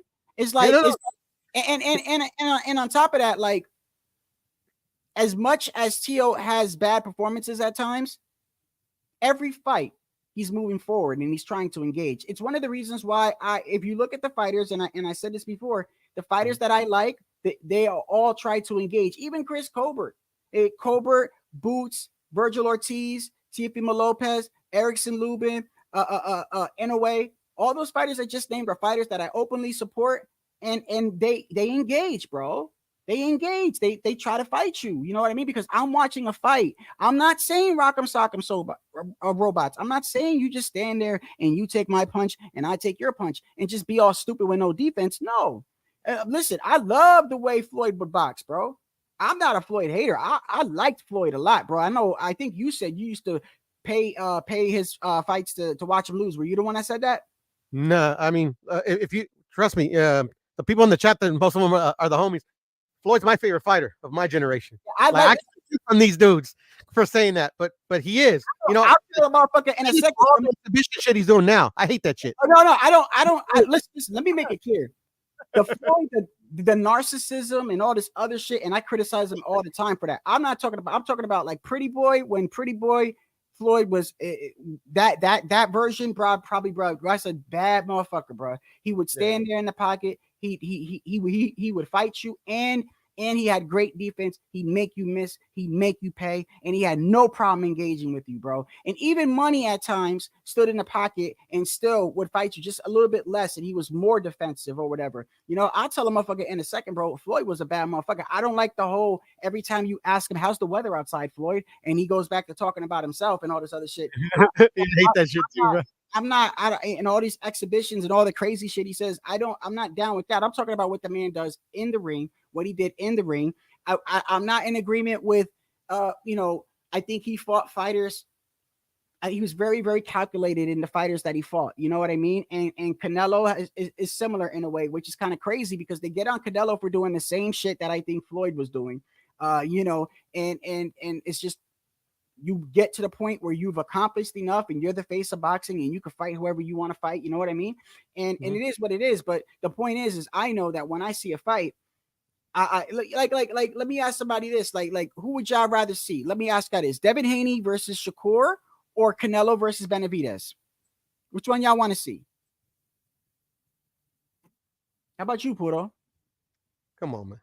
No, answer it because this guy clearly boxing yesterday, and this is what we like, and you know, let's this is the thing too, Shadow. Like, bruh, I mean, like I don't know why people would like do what they do. Like, some people would argue is like, oh, it's because you know you can get your channel monetized. They're doing this because you know they get more clicks. Okay, I get that. You know, but then you know, I talked to some people, and this is strictly on the social media space because you know, like my buddies that watch boxing, they hardly are on this shit. So I think maybe they're the smart ones. But anyways, yeah, man. I mean, like I don't know. It's just maybe I'm thinking it's like groupthink, or maybe it's like you know nobody wants to be the guy that disagrees with the whole pack. You get what I'm saying? You know, I really don't give a fuck. Like you criticize my opinion, good for you. you know, at the end of the day, it's still my opinion. But yeah, man. I mean, yeah, it's interesting. Yeah, I look. I actually enjoy when a person disagrees with me because not all the time. I'm not saying I want to argue all the time, but what I'm saying is, especially when it comes to boxing, when a person has a different view of it, I like it because I want you to explain to me. So why would somebody, why do you think a content creator would put up on the screen a robbery? Do y'all really, let me ask y'all please, well, I know the people in the comments don't give a fuck. They will tell me in a second. I know a lot of y'all and half of y'all are trolls in the comment, but the ones that are openly trolls, man, they fuck with me and I fuck with them. I'm asking y'all in a serious question, bro. No trolling. Was it a robbery last night? Did somebody get robbed last night? I want to know. I want to know honestly from somebody who watches boxing and can score rounds. And did y'all see a robbery last night? Did they steal the fight from Jermaine Ortiz? Is that? And if they did, I want to know what rounds he clearly won at where he was standing his ground and wasn't being evasive. When we know that if you're trying to fight the belt, if you're going for the belt, you got to come take it from the champion. I mean, everybody knows that. Even casuals know that, bro. Like it's like a saying, like you got to take the belt from the champion. You know, a lot of people will tell you don't even leave it in the judge's hands, but we can't fault them for that because he doesn't have the power to knock out Teo. So I understand that. But yo, even in the last round where he had all the opportunity in the world to come out and make a statement, what did he do?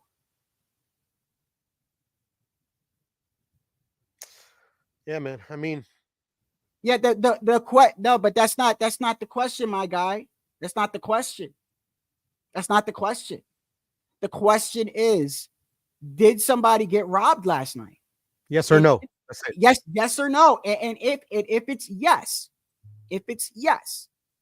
tell me the rounds that you're talking about. Nobody can answer that, bro. And I've asked it 10 fucking times in the past 6 hours. This is my third live. I've asked that question almost 20 times. Nobody puts it in the comment. You want to know why? Because every round he was like this. And even when Teo did catch him with the punch, and he started, Teo would smile like, bro, where you going, bro? I mean, and y'all can't say I'm being about. Look, the other dude, isn't he Puerto Rican? Yes.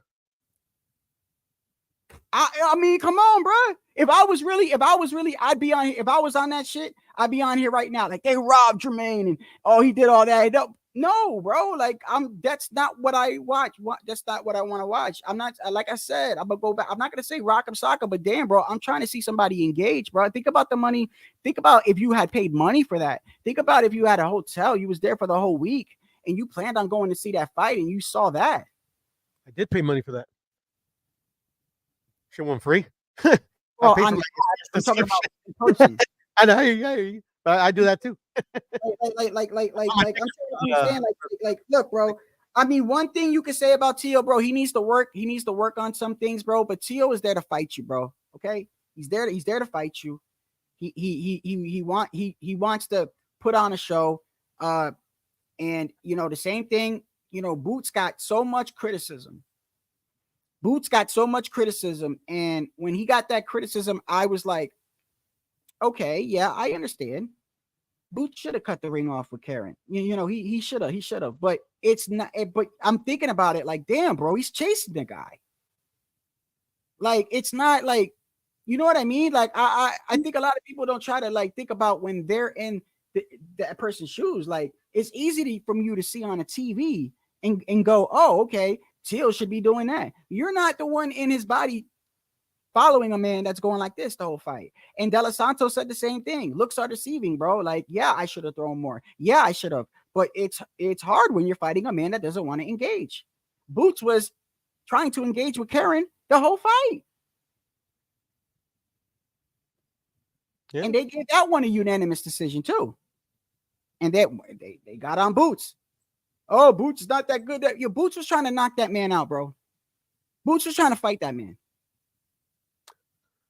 I mean, that's a good, in my opinion, like now that I think about it, like the Boots and this fight are good comparisons of each other. Because I thought Boots won because, of like shit. Because this is the thing too, man. Like, hold on, Puda. I'm sorry. In Mexican Rambo, how long you been here, bro? Because anybody that's been watching this live knows that is the furthest from the statement. I spent like 20 minutes on Shakur. I actually started off saying that Shakur's fight is the reason why I had sour taste in my mouth from all this going backwards. And I also started off the show saying that the people that claiming for that are so-called the Puerto Rican boxers, I said it looks bad for the landscape that we're in. In my opinion, the way I view Puerto Rican boxers and the way that I support my people, I said we are in a bad landscape right now. I said Edgar Berlanga, you have Shakur that went backwards. You got this guy going backwards. I even made a joke and said, when did the Puerto Rican committee come together and decided this was a new way of fighting? So Shakur got no. Yes, he did, brother. Yes, he did. I even got a clip where I played earlier about Shakur. So Shakur has been getting the same treatment. I even also started off with this, brother, just to let you know. That's why I asked if you was here. I even started off with this. And I said, look, Shakur is over here talking about they ain't gonna fuck the money up, right? They ain't gonna fuck the money up. And this guy goes, well, shit, the fight reminds me of when you was fighting against De Los Santos. And then Shakur turns around and says, yeah, but he's clearly winning the fight, because Shakur's going to say that because that's what Shakur was doing. And then I got on Crawford about how Crawford said Tio got a gift and all. But then in the same sentence, I go back in time and I show you that when Shakur had that performance, he says, we all have Crawford says people are running and all this. Y'all don't when y'all say running, that's really boxing. That's really boxing. But then when you go over to the Shakur fight, he's over there saying, oh, we all have bad nights. He won the fight. You see what I'm saying? Now, I know why he did that. What's going on, brother? I know why he did that. But what's going on, guys? Yeah. I wanted to hear Pudo's take, man. What you thought, Pudo? What I think, I'm going to start with what I tell everybody, bro. The only one that got robbed was me. I'm not. Y'all think I might be trolling? I think I might be joking. This shit ain't no joke. I was robbed. I want my 3 hours back. The fight was horrible.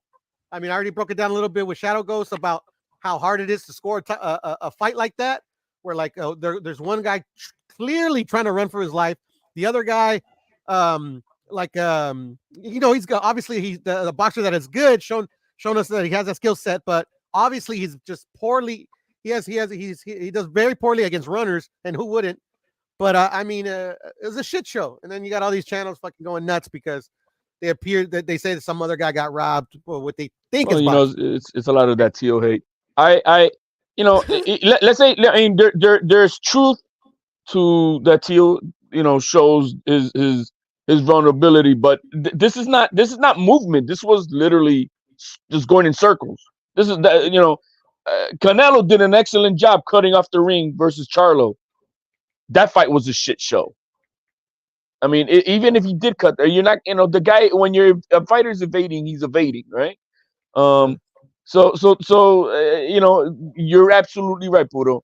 It was a shit show. It was an embarrassment for a night where a lot of new eyeballs are watching. A lot of football people are watching this fight, Oh shit! I didn't even think of and they're gonna be like, "Fuck that! Let me go to UFC, man. I ain't gonna watch this shit. I don't watch boxing. I mean, it was pathetic. And for anybody to think that this is the way you, no, man, this is not the sweet science at all. This is a repeat of the Sandor Martin shit, and you think you're gonna get credit for that. I think everybody lost, and you're absolutely right with that. Everybody lost, but definitely Ortiz did not win anything. Sandor did better HLD than Jermaine Ortiz. He did a little better, but it's the same realm. You know, you're And Puro, it's funny you said that, because I said the same thing to HLD yesterday. And by the way, brother, how you doing, HLD? Me and HLD was going back and forth on the whole Puerto Rican thing yesterday, because I was going off on all Puerto Rican boxers, and HLD was trying to like save face a little bit. But I get what he was saying though, now that I thought about it. But I was just mad, bro. Like, and this is why I don't understand how people can say I'm being biased. Like, I'm going off on my own fucking people, bro. Like I just want to see an exciting fight, bro. That's it. Like, you know what I mean? Like, and I understand if you say, like, bro, nobody wants to see that. It's bad for boxing.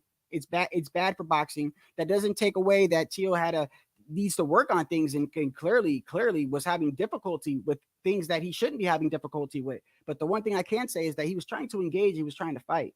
But it's funny you said that, Pudo, about what's his name? Santor. Yeah. I said that yesterday. I said, yeah, you know, he did better than Ortiz, but he was doing the same thing. You know, he was. I'm sorry. Go ahead. No, I was gonna say, you want to know why he did better? Because that's Sandor Martin's style of fighting. He's been fighting like that since he turned pro. I've watched pretty much like since Jermaine Ortiz was put on my radar. I've watched a bit before that and all his fights since. Jermaine Ortiz is not fighting that manner. You're absolutely right, Puro. This is not Jermaine Ortiz style that we know of. And so yeah, he and you know, I mean, hey, kudo, they try to put a game plan. I mean, and their game plan worked for them as what they wanted to do, but it was just simply not effective at all. But yeah, you're absolutely right. This is not this. If you look at the way that he fought Lomachenko and this fight, it's night and day. He's never fought like this, HLD. And No. that's why he looks poor at it. It's just like there's dudes that know how to fight like that. You don't just go from one fight to the other, one training camp, and learn how to fight. You know, in the pure boxer, as people try to lie and say it is. Yeah. Who wins a belt like that? Who wins a belt literally like that? Yeah, but look, he's right. Fault has to go on Tio. I'm gonna say this. I've noticed that when Tio fights somebody that's like really, really top, he puts on a masterclass, then he fights. And this is not this shit on Jermaine Ortiz. As a person, he's probably a great person. I'm telling you from what I see in the fight, he's nowhere, I believe, like as difficult as a Loma, even though he gave Loma somewhat problems. But it's a totally different style fight. Those guys weren't running. Well, here goes the thing though. But still, I have to be 100%. Charlo was running, and Canelo was cutting him off, and it was a bad fight. It was a shit show. Running, yes, that to me was running. So even if he'll make it look a little bit better because you know, all right, so he cuts the rings, but there's no fight going on. There's no fight. Exactly. This is my point. So I'm glad you brought up Jamel. I like Jamel. Jamel is known for standing his ground. That's the first time I ever seen Jamel like that, bro. And you can't sit there and go that you wanted to see that fight again, because everybody thought Jamel was gonna come out and pause, bang, and he didn't. Okay, and it was not the fight. A lot of us kind of knew that it was going to be lopsided, but maybe not like that. Thought like maybe, damn, Jamel's gonna, and you know what happened when Jamel felt his power and Jamel went down? Jamel got up, and what did he do? He started retreating more. And this is what I'm saying. When T.O. caught early, when he caught this dude early, bro, and I think it was the second or third round where he caught him early, and then he started running again, and almost the whole round, T.O. was just smiling at him, bro. The total second half of the fight, this kid was on his bicycle, So and what I'm he saying, couldn't though, engage. as far as T.O. goes, though, All he can do is do what Canelo did, and it still would have been a shit show of a fight. It would have been trash, anyways. yeah, he needs to work on some things, and one of the things I and this goes back to when T.O. before the fight, before the fight, I was wondering, I'm like, yo, why he's going at all these people, Keyshawn and all these other people, and I'm like, I wouldn't do that. I wouldn't do that if I was him. But then again, I think he does that for I don't know why, but I think T.O. does that for a certain reason. Maybe he's in his mindset, he's like, fuck the world, and maybe he needs that. Well, because Teal doesn't have a posse, bro. Teal doesn't have a posse in this game. Teal's been a lone wolf since before the Loma fight. You know what I mean? And there's no posse with him. He's not in no groupie. It's all him. And so then, when you walk like that, it's you against the world, because everybody, you're not in a clique. I mean, and that's how it is, especially when you're on top. Well, then, heavy is the crown, heavy is the head that wears the crown, and that's what he's got. Too, I know why. Well, first off, this whole alliance thing is pissing me off, bro. What was that, Pudo? You say you know why though? Yeah. But go ahead, shut up. Go ahead. I gotta text somebody anyway. Go ahead. Okay. No, I'm just saying. I know why Tio does what he does. It's because all the other fighters do the same thing. I mean, this is the way they promote themselves. That's why, to me, Tio's fucking annoying. So is Ryan. So is Shakur. Tank, is annoying that he fucking puts out text and then deletes them. But these guys promote themselves in the most annoying, arrogant way possible, and it's funny. But for me, the laughs are starting to end. That's the way I see it. Well, if you think, if and like, for an example, for this fight, who promoted this fight? What the fuck did Jermaine Ortiz do to promote this fight? Nothing. It was all on Tio. You know what I mean? And I hear you, HLD. It shouldn't be on Tio too. Doesn't Tio pay somebody to do that? I forgot what they call them. Promoters. Do they exist? I know. Do we? I think we need to change the name. I think that the name doesn't belong to that title anymore. Now we need to change the name to let me see, extortionists, maybe. Give me money and I'll let you use my name. I don't know. Yeah, I mean, because it's and unfortunately, kid, he look, he does take it to heart. I know Teal takes it to heart. He loves to want to perform. He wants to do that.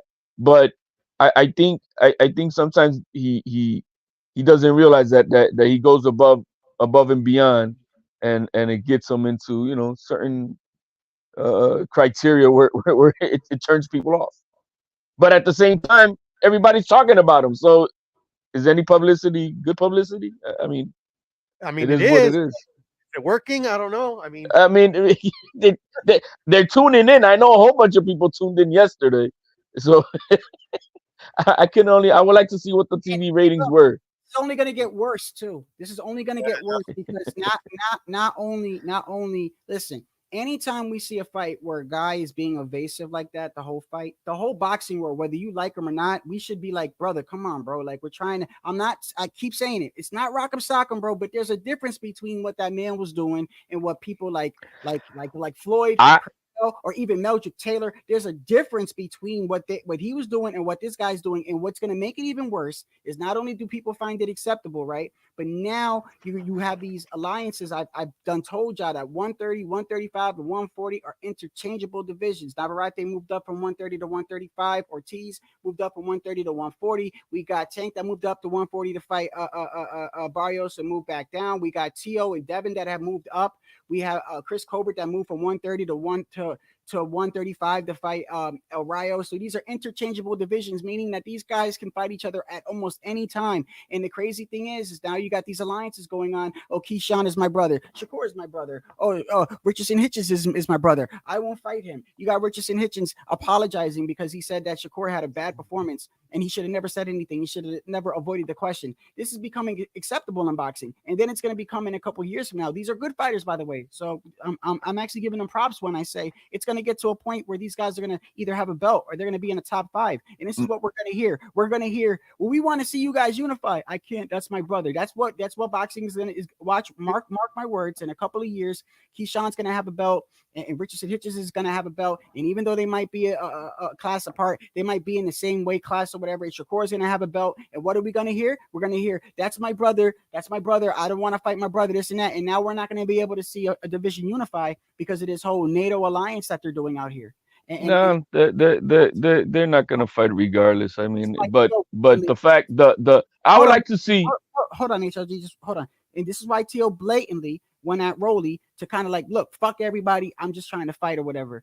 And so people that think that all this is acceptable or whatever, it's only hurting boxing. I want them, since they think it's acceptable, that let's make a Jermaine Ortiz versus Shakur Stevenson, or let's have these guys fight and let's see how much that they enjoy it. Because I guarantee you that if you was either at the fight or if this was a pay-per-view where you spent $80 and the co-main event and the main event was all like how Shakur and De Los Santos or Tio versus Ortiz was, you'd fucking be pissed, bro.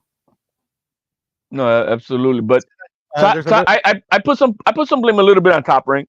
They you know, the matchmakers, you know, if you're trying to, you know, promote your fighter to do it, then you make sure you get a fighter that's gonna showcase your fighter and not stink it up. Like, for an example, if Matias was to fight somebody like that, yeah, he looks great. He's been stopping people, but those guys is because they were engaging. They're not running around and you know, he's a quote unquote murder. You know, he's the murder row guy.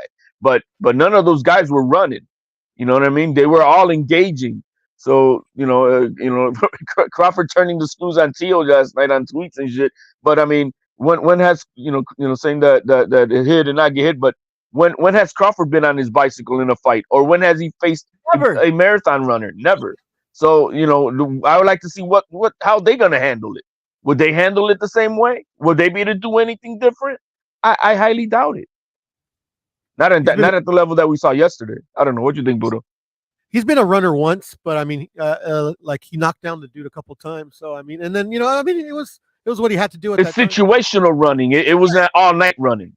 Yeah, exactly. I mean, that's the thing. That's why, like, I get the people that say. Hey, Pudo, hold on a second. Hey, Pudo, hold on. I gotta say it for the new people that are coming in because they're gonna be under the impression, and I'm not saying for you, it's for me. It's for me. I want to say it because people are gonna get the wrong impression because they're hearing the word running. You damn right, it's running. When it's compared to people like Meldrick Taylor, Pernell Whitaker, and Floyd what that was last night was being evasive the whole fight. Okay, what Shakur did, okay, against Ortiz was being evasive the whole fight. There is a clear difference between what Floyd did with Canelo or what Pernell did against Chavez or what Meldrick Taylor did against Chavez. There is a clear fucking difference. And if you don't see that, then maybe you should go back and look at some more fights because that is a clear, that doesn't take away from Tio's bad performance. What I am saying is you had one fighter that was trying to engage, clearly coming forward. Clearly, now, yes, was he missing? Was he emotional? Was he smothering his punches? Yeah, you're right. He's got emotional doesn't bother me at all because it wouldn't have made a difference. Right. Well, the thing is, though, one man was trying to engage, and this is more than just the Tio fight. This is the state of boxing. People need to understand that. People that are saying this is acceptable, it's a robbery. How can you be evasive for the whole fight and expect to take somebody's belt, bro? And then they're gonna say, oh, it's a robbery. So they're saying that's acceptable what happened last night. Well, if that's acceptable, then let's do shit. It's more. It's truly the look. Tio has so much hate, and that's what it comes down to. It just comes down to that. You said Shakur, right? They weren't on Shakur's total ass like that. Yeah, he's got haters too, but because he has a good click Everybody else in between, he gets away with it, so to speak, right? But Teal doesn't have that. You know what I mean? And so, I was tired because we fucking went in on him. So. But look, but you know people are not seeing things the same because look, obviously you see Oscar 8-4 Teal, right? And this is important right here. This is very important because Richardson Hitchens is part of this whole alliance that I'm talking about. And Shakur's my brother, and he done apologized for even saying Shakur had a subpar performance, which is crazy to me. These are the guys that are going to be like, I'm not going to fight my brother, and we're not going to see unified fights in the future or whatever. This is the shit I don't want to see. But even he says he ran too much. He ran too much. So when and then I fuck with Crawford. I like Crawford because I think Crawford has dog in him. Crawford doesn't fight like that. But I also remember what people say. I remember what people say and do. I remember. So when I see Crawford say something like this, fucking Gervonta Tank Davis is crazy. Freaking even Rougarou was like, Teal looked like shit. Teal frustrated, but I don't think he's losing the fight. And then of course, Tank, if he looked like shit, where'd I put you, ass clown?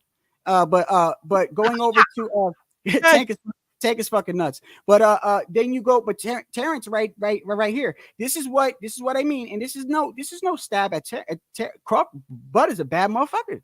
So people need to really understand what I'm saying. This is not at Bud.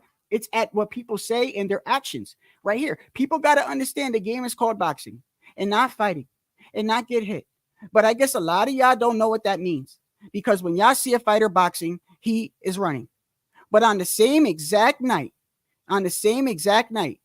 where Shakur had that magnificent performance, he said this. Terrence, Yeah. Any thoughts on the fight, man? Man, we got the victory. That's all that matters at the end of the day. You know, all of them ain't gonna look spectacular like we wanted to, but as long as we get the win, come back, look good in the next one. You know, Terrence, this fight, and I could see, you know, he didn't let his hands go against a guy with power. Is that something Shakur's got to work on, or what do you think? No. You know what I mean? Like I said, you know, you had them days where it ain't there. Crawford the hypocrite, full of shit. And like I said, it's not to attack him because Crawford got dog. I'm just trying. It has nothing to do with what he's saying. He's full of shit. He's a hypocrite. Right. We know why, but we know why he's doing that because Teal went at him. But I'm trying to point out that even people that are like in their so-called camp are clearly saying, bro, this guy's running, bro. This guy's running, right? But it's the whole point that I'm trying to say is like this is not it goes beyond the Teal fight, bro. I don't want to see fights where I see a man. I gotta use that clip. I don't want to see fights where I see a man trying to chase a man around the ring because like even Floyd would stand his ground, bro. Like I like Floyd's style, bro. To me, I liked Floyd, bro, because Floyd was fucking nasty enough to stand there, make you miss, make you pay, even if he didn't have fucking power, bro. Okay, so that's not the same, bro. That's not the same. When y'all say, "Oh, well, that's not boxing, bro." That's you're evasive, bro. It's the Boston Marathon. Somebody should have ran next to Ortiz and handed him a cup of water so he can keep going. Like this is like this is what I saw, and I don't want to see fights like that. I don't want to see fights like Shakur and Ortiz. And I went off on Shakur too, and I fuck with Shakur. He's from Jersey. I'm from Jersey. Born in the Bronx, Patterson, New Jersey. He's from Brick City. I fuck with Shakur. I like Shakur. You know, his father's Puerto Rican. You know what I mean? I love my people too. You know what I mean? But I got to keep it real. I'm not going to sit here and cap and say that was a great performance. Oh, we all have bad nights. No. He did not engage. He did not engage. He did not engage. But this is where Teal needs to listen to Top Rank. Teal needs to listen at the match because he could have had a Barboza and he would have looked spectacular against Barboza. You know what I mean? And had he landed a Ramirez fight, he would have looked spectacular against Ramirez because both these guys are not, they're not backtrackers. Both these guys are, I'm going to come forward. We're going to box. We're going to fight. And whether Teal would have won or lost, that's not the point, but it would have been a much better show of a fighting. You know what I mean? And had he won in spectacular fashion, he would have had that on his resume. But I was also looking at some of the rounds. Huh? Was that Puto? I'm just saying, would he though? Because he's not fighting him. Like the only I mean, there's a lot of criticisms I could give Tio, but like the biggest glaring criticism that I could give Tio is that that's what he gets for choosing to bring up a 135er instead of defending somebody in his own division, bro. I mean, you know, Puto, he did. He was trying to get those fights though. Yeah, but I'm saying before they left.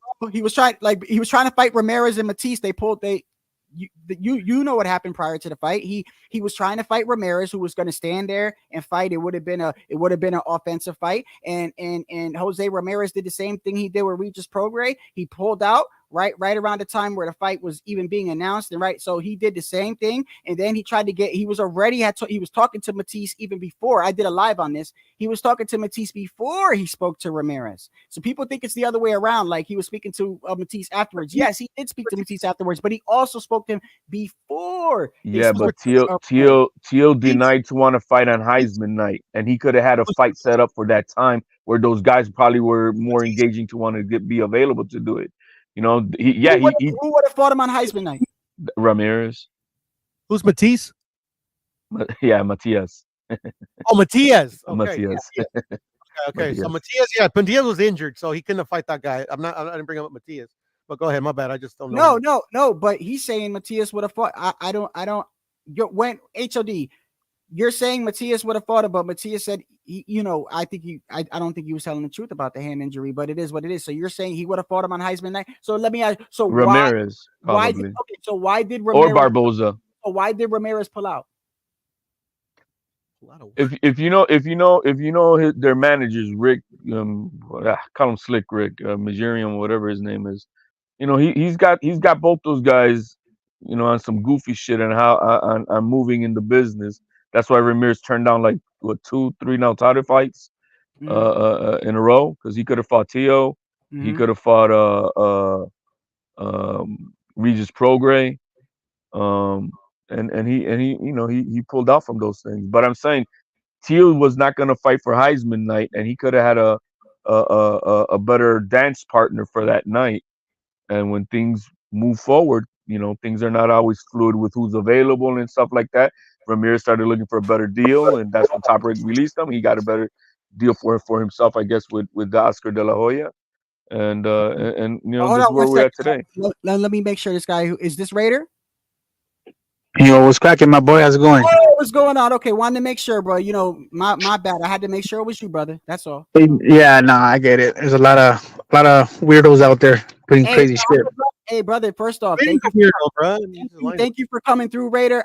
First off, I want to give him the floor, man, because he hasn't been here in a while, and he's always supported me from a while back, brother. I want to hear what you need to say about this situation. Just be honest, bro. I'm not saying that you wouldn't. I want. Even if people have a different view, I want to hear it. But what do you think about everything that happened and transpired this weekend, bro? You guys talking about the Teal fight? Yeah. You know what? I didn't score the rounds, bro, but I thought it was a pretty close fight. But I mean, I give that fight to Teal. But I mean, I know you're not supposed to, you know, go off of just who you thought won. You got to go your scorecards and whatnot. But looking at the fight, bro, I gotta give it a Teal, bro. You can't fucking win a fight, bro. Just fucking, you know, fucking running all day, bro. Like, who just jabbing and running all day? What kind of stupid shit is that, bro? And you know what the crazy thing is? It's not like he did it one round and then like switched and then did it another round and then switched. He did it every single round. And when it came to the last round, the round where, you know, he could have came out and said, let me close with a statement. It was even worse. It was worse. He was being non-combative, bro. You cannot. It's boxing, bro. You have to throw punches. I mean, I know he threw punches, but he doesn't want to engage. Like, come on, bro. Nobody want to see that shit, bro. Who the fuck wants to see a boring ass fight like that? Tio was the one that was making the fight, right? Imagine if Tio wasn't coming forward, what the fuck would have happened? Another fucking Shakur Stevenson fight? Like, hell no. He was not combative. He was acting like a good girlfriend, man. Not combative. Bro. Like, I don't like seeing shit like that, bro. That shit pisses me off, bro. Like, that's fucking stupid. It's definitely detrimental to the sport. Overall, people said it best. The viewing public lost, because I who can you pay to want to say, yo, man, you want to rewatch this shit? You know what I mean? And or if you want to showcase it, oh man, Tio and Ortiz fight. You want to watch it? I wouldn't want to show anybody that what happened last night because it was a shit show. But check this out, bro. This is what I gotta say to all these motherfuckers who say, "Oh, it's a sweet science. It's hit, not get hit," like fucking Crawford's stupid ass said. It first of all, boxing is entertainment, bro. All right, it's entertainment. People want to be entertained. That's the whole point of boxing. That is not entertainment. What we're seeing yesterday and Shakur fights. No, nobody want to see that shit. So before fucking hit not get hit, it's entertainment, bro. Because without the fans, there is no boxing. So I don't want to be hearing none of that fucking dumb bullshit, bro.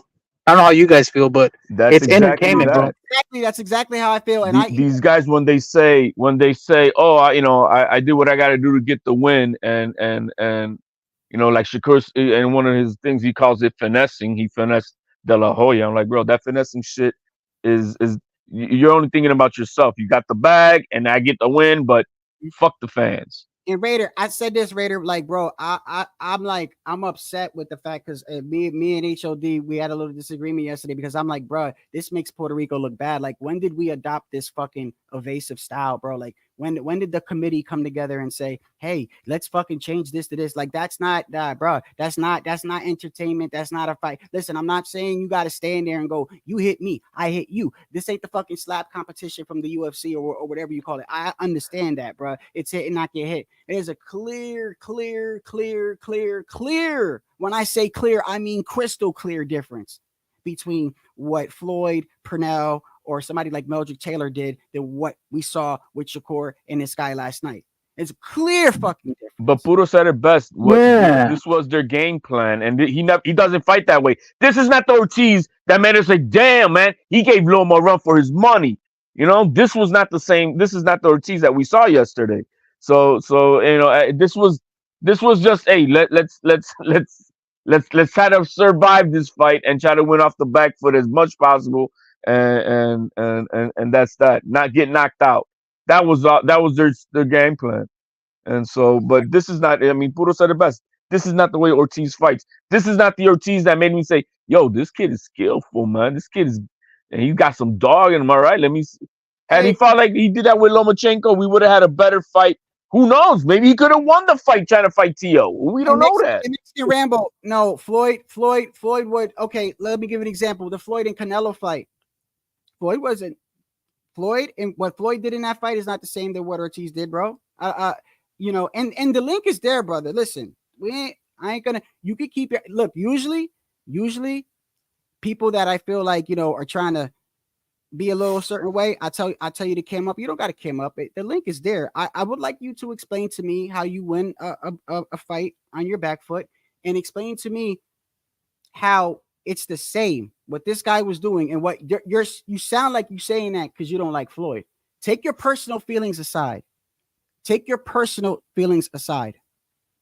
Okay? It's the same thing. It's the same thing that I've said, and I never ever bring up politics, but it's the only way I could actually fucking make sense of it, because I feel like a lot of people, especially in America, think like this, bro. They think like this.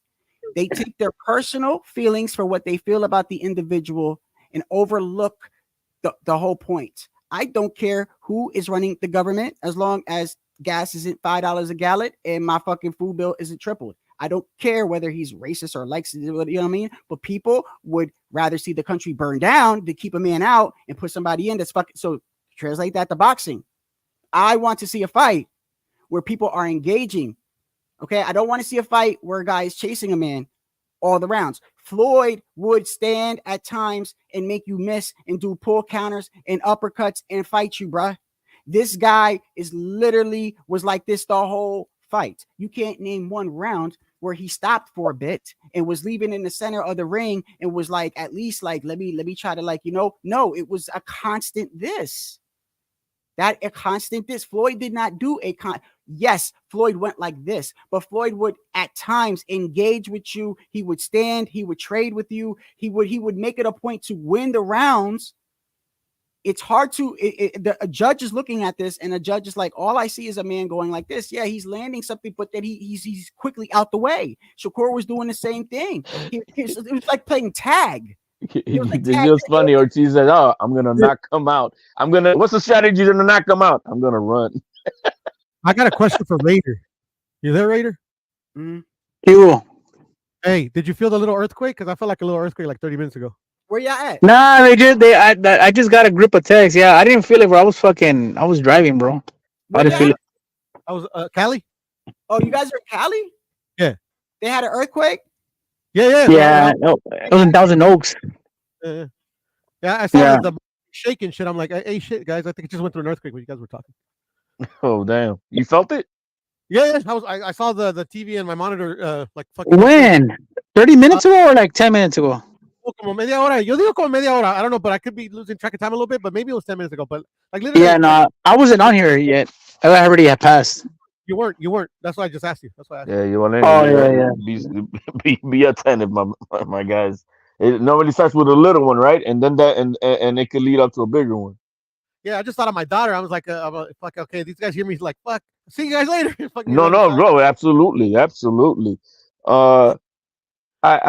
you know, we got to take this with a grain. I think the best thing Teal could do is regroup, try to get in the ring as soon as possible with a guy that he can look spectacular with, and you know, I think we need to push Murataya versus Keyshawn Davis to handle that business. I would like to see that fight. No, you know what? Since this is acceptable. What you say, Puro? Hold on. Raider. Since this is acceptable, I mean, I'm gonna say to Raider. I mean, I say we push Shakur and Jermaine Ortiz. Man, no, that fight's not gonna sell, bro. I want Murataya versus Keyshawn, and you don't need to push it. It's coming. Hey, but hold on. Hey, real quick though, check it out. Like, I want this. You know what? I'm glad that Tio said that at the end. I don't know if because they cut it short on ESPN, but he did say like nobody wants to see this shit. You know, nobody wants to see a motherfucker like run basically right at the post fight. But check it out. Like these motherfuckers, bro. If they want they don't. You know, they want to. Oh, I'll do anything to win. You know, to get a win. Okay, go for it. Keep fighting like that. Ain't nobody gonna watch you, because what you guys are doing. When I mean you guys, I mean these motherfuckers that want to fight this type of style and just want to run and jab, run and jab, and it's fucking boring as fuck. What they don't realize is that only some hardcore people like that fucking sweet science type of shit of that. You can't as a boxer, you gotta cater to the fucking motherfuckers, to the casuals, because they're the ones that are gonna buy your fights. They're the ones that you want to go watch, right? You don't want to fucking. There are very few fucking hardcore motherfuckers that like that. They're the ones that like that. There's only a few of those motherfuckers. Like, look at everybody in the YTBC. How many motherfuckers you know like that shit? Very few compared to everybody. Like maybe 10%. So you're telling me you want to cater to the 10% of the hardcores? That doesn't leave that much room, buddy, for people to watch your fights. I'll say that. We cannot. The thing is, with a dying sport as it is already, we can't. This can't be tolerated, not from anybody. I give Shakur a bit of a pass because before this last fight with De Los Santos, he was on a good roll and he was putting out some good performances, and I appreciated it a lot. So would I like to see a rematch now that you got no, Antonio Tyrus said, no excuses, to Roy Jones this time. Let's make that rematch with De Los Santos. I don't see why not. But can we tolerate this style of fighting? No, absolutely not. It was so detrimental to the sport last night with all the new eyeballs from the football players, people that are watching this shit, bro. It's a downer. It's a total downer. But it is what it is. But I mean, at least I think a lot of people for the consensus know that this is not cool. And Terrence Crawford is full of shit. The ironic thing is this shit all happens after Teal says, man, all Puerto Ricans got that one style. And then that whole controversy. He's proved them wrong, man, because we saw a new style. I was about to say, oh yeah, he showed us a different style. Look, I'm telling you right now, bro. I don't understand how you could be in denial and just because a person is this whatever from where you're from look like you and you're gonna be like, no, but that was boxing for fuck that. I don't care if he's Puerto Rican or not. That was evasive. That was, I don't care. I'm going to call it down the middle. I don't want to see that, bro. I don't because it's a snooze fest, bro. And people get upset when you say running, but there is a clear difference, bro. There is a clear difference. My guy said Floyd did the same thing in the comments. No, he did not. No, Yeah, talking about the bias when he came out, when Ortiz came out, and we saw the Puerto Rican flag behind him playing that reggaeton, and I'm like, yo, man, it was I had my pride was on the line too with it. You're like, all right, cool. And then you put this Puerto shit Rico out. has taken a huge L in the past. Okay, so first we had, what was the guy that we got on HOD? We wanted him to get knocked out, and then he was found with like a trans. Oh, el chupacabra Josue Vargas. Yeah, okay, him. And then what's the other guy that got locked up for murder, killing the Oh yeah, that dude's above and beyond. El pendejo. Then we got Berlanga, who's been manufactured in the first 15. I don't even know who the first 15 guys were that he knocked out. And then he fights anybody that has a jab and can block, gives him a hard day, bro. Okay. And Xander Zayas, I give him a pass. He's probably the best young one that's doing his thing. Okay. Yes, Matias, but right now a lot of people weren't really talking about him. But I'll tell you one thing about Matias, he comes to fight, he comes forward. Okay, and that is what I like to think of how we fight, bro. I don't think of that when they say, Puerto Rico versus Mexico. I don't think of like this, bro. I don't. And then every time Tio even got close, the dude hugged him. I mean, it's.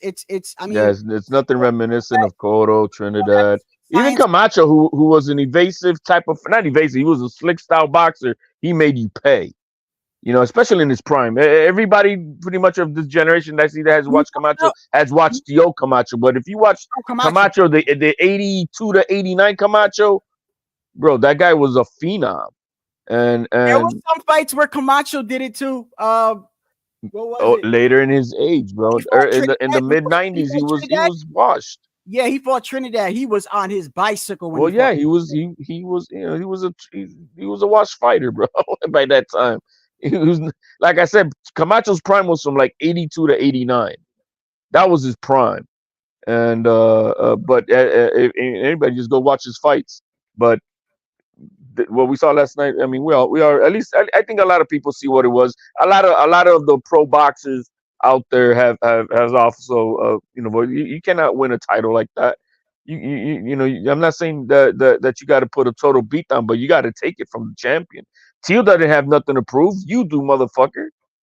He's a champion. You got to prove that you're better than him.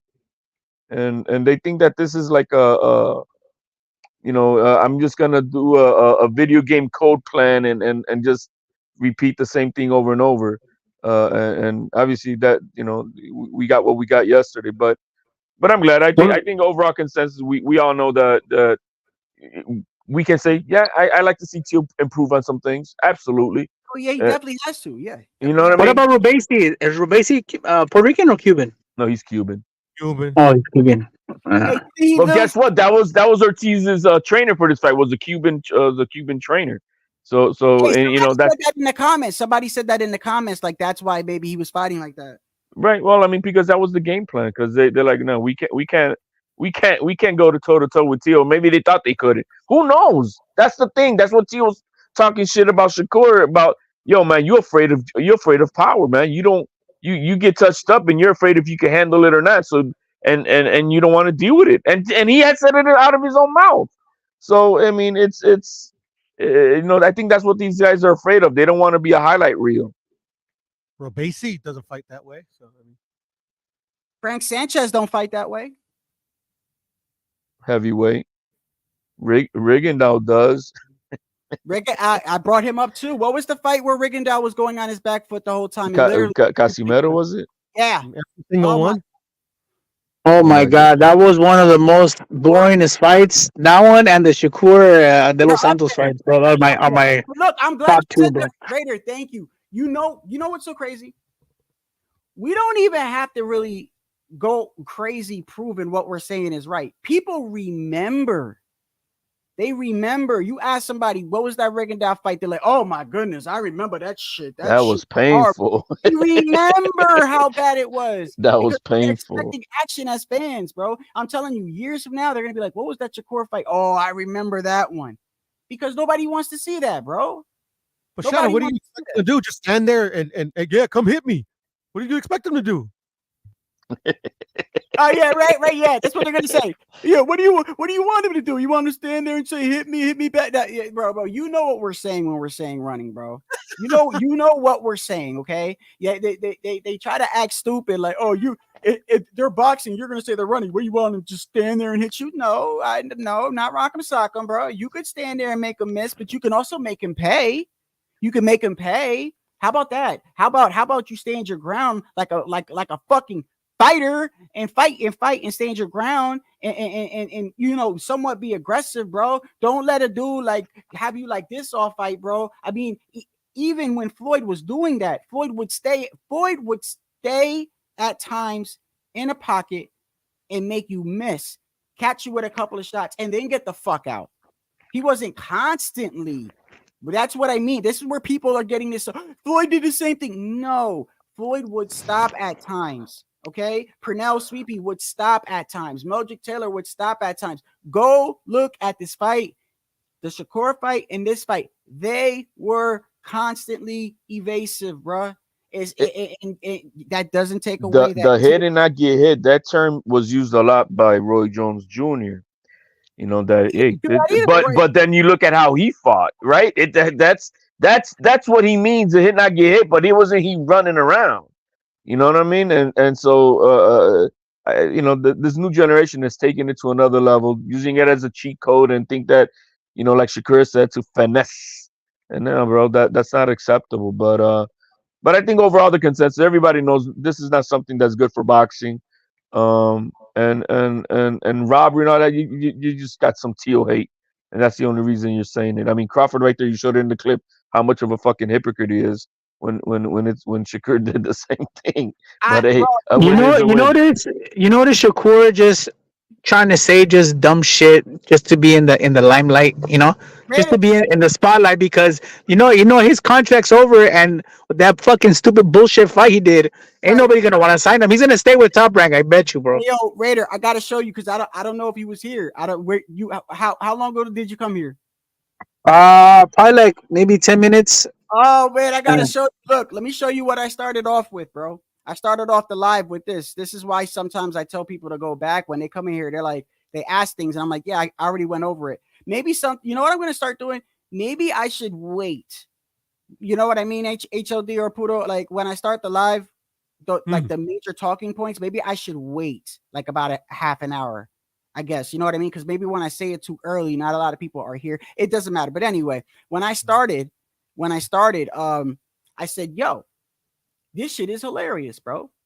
I said, this shit is hilarious. I started with, there's like first off, there's like a NATO alliance where these dudes don't want to fight each other. And, you know, they're like, that's my brother and this and that. And I'm like, nobody wants to hear that shit in boxing, bro. Like, there's going to be in a couple years, Keyshawn and Shakur and Richardson, they're going to have belts. And even though they're a weight class away, I said, you know, these weight classes are interchangeable. We were like, Navarrete was supposed to fight Shakur. You know, Ortiz moved up to fight T.O. And then you have Colbert that moved up to 130 to 135. Tank went up and fought Barrios, came down. You know what I'm saying? So it's interchangeable. And we're going to be hearing people say, I don't want to fight my brother. Like, they're not going to unify. I said, that shit pisses me off. And then I said, the second thing is, these dudes are on Twitter talking as if they forgot what happened in the past. Like, for instance, so let me start off with this. Rugaru says, Tio looked like shit. Tio definitely frustrated, but I don't think he's losing the fight. Tank comes in. If he looked like shit, where that put you, ass clown? So he came out with that, right? Then you have Shakur, who says, this is a business. They can't fuck up the money. Now, when I'm seeing this, I'm like, Shakur should not even be on Twitter right now, even commenting on this fight. So he says that, and somebody says, this. It's funny because it's the same exact thing that basically with you. And then Shakur's like, yeah, well, that's why I feel like Ortiz is getting robbed because he won the. So basically, Shakur is trying to defend the way that he fought. The way he fought, yeah. He's trying to defend the way that he fought. And then you got Oscar over here like, yo, that's 8-4 Tio, right? And then you got even Richardson Hitchens, who doesn't even like Tio. He ran too much. He might not get the fight, right? So I'm going through all this, and I'm like, it's so crazy that Shakur is over here having the audacity to talk, and then you got freaking Bud over here saying it's hit, not get hit. And then I played a clip from when Shakur had that crazy fucking night, and you see Crawford like, hey man, we got the L. That's all that matters. And sometimes you just don't look well. But when the same exact thing happens to Tio got a gift. Blah, blah, blah, it's hit and not get hit. This is what I'm trying to say. Like, and I know why he's saying it because of all the shit talking that Tio did. But I'm like, that's what I'm saying, Raider. Like, people, they don't remember what they say. They don't remember their performances. And you out here looking crazy, bro. You out here looking like, oh, how you gonna sit there and say, oh, Tio got robbed? It's hit and not get hit. Well, just when your boy fought and your boy did the same exact thing, broke records for the least amount of punches thrown and landed in a title fight, you said, oh yeah, he won. It's just a bad night at the office. Everybody, he don't got to change nothing. Make it make sense, Terrence. Make it make sense. It looks like a lot of inconsistency, right? That's what it looks like, bro. Same thing with Oscar De La Hoya. Remember when he fought Trinidad in those last 6 rounds? He fought and he ran. I brought that up too. Yeah. That was called running, right? That wasn't boxing. Yeah. And right, he lost. But now all of a sudden, now it's boxing. Like, what the fuck? Wow, like I don't get it, bro. Like, it's fucking funny to me, bro. I said, Raider, when look at the Oscar De La Hoya and Tito Trinidad fight. I said, in the first 5-6 rounds, Oscar was standing his ground. Oscar was outboxing him, making Tito miss, making him pay. Then he goes back to the corner, and they tell him, "You got it in the bag, bro. Play it safe." And then that's what he did. He looked exactly like Ortiz was doing and Shakur was doing. Yep. And at the end of the fight, the first thing Tito Trinidad does is he jumped up on the ring, and you see him going like this. And he's basically saying to the crowd, I tried. He's like this all night. Yeah, he did his part.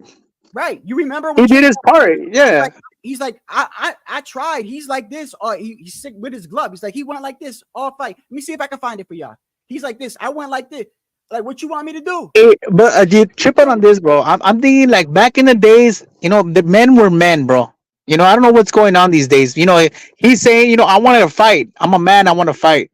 Now it's like, oh, I'm gonna fucking run. Like, and all of a sudden now it's oh, I gotta get the win. I gotta get the W.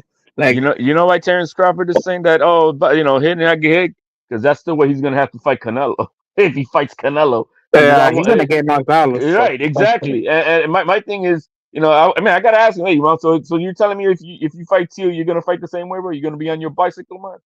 Come on, get the fuck out of here with that shit. But I think he's just setting up because that's probably the only way he has a chance against Canelo. Because Canelo's gonna hurt him. I don't think Canelo gonna give him that fight, bro. I hope Canelo don't give him that fight, man. I need to see Crawford against Boots, against if he stays at 147, it's got to be Boots or Tio. I really could give one of the two young lions, and let's see what happens with Zoo and Thurman. The only way I'll accept a Canelo and Crawford fight, bro, for me, my opinion, go fight. Let Crawford go fight Benavidez. Winner gets Canelo. Let him fight David Perrell. Yeah, let him fight let him fight another 168-pounder top guy. You beat him, you get the Canelo fight. And it's vice versa too. If David Benavidez beats Crawford, then get the Canelo fight. Because they'll probably flag my lie, but I'm gonna show you this real quick. This is where Tito runs up. He runs under ropes and he's like this. He's like, bro, what you want me to like? I'm like, he's like this. This is crazy, bro. And I remember this, bro. If the judges felt the same way, in which case it would be a 7-5 win for Oscar. But not what boxing fans expected or hoped for. It was a tactical, cautious, respect-filled boxing match. Trinidad looks like it's freezing. Only when it was clear that he was behind and desperate. De La Hoya controlled the first half of the fight easily with his boxing skills. The question now, did he give that margin away by... See, fans booing the same shit, bro. By what was he gonna say? Did he give the fight away by failing to what? No. Oh yeah, I should have played it. But the sports announcer was like, "Yo," he was like, "Yo, that was not the fight we expected. It was a very cautious boxing match. That's like being kind, actually. That's code. Kind. Because what De La Hoya did was he ran those last couple of rounds. And motherfuckers online, all your other channels, you know what we mean when we say running, bro. You know what we mean when we No, say but hey, bro. if Shakur or these fools do it, it's called boxing, bro. Yes, sir. But if somebody else does it, it's running. Just remember that. It's well documented Ah, of Oscar De La Hoya, but I really don't think that's a good comparison the two, though. yeah. Hey, real quick, I gotta. Hey, thank you. Hey, Shadow. Real quick, thank you for having me on, Puro HOD. I'll catch you guys in the next one. I gotta do some shit. Peace out, homies. Okay, Peace take out, man. Be good. Pudo, Go which ahead. one did you not think is a good comparison? The Oscar and Tito. What did Oscar do the last 6 rounds? He ran, but I mean, I don't necessarily think that lost him the fight. What lost him the fight? I thought Oscar won that fight. Well, see, that's the thing. Like we're doing the same thing. But it's still, I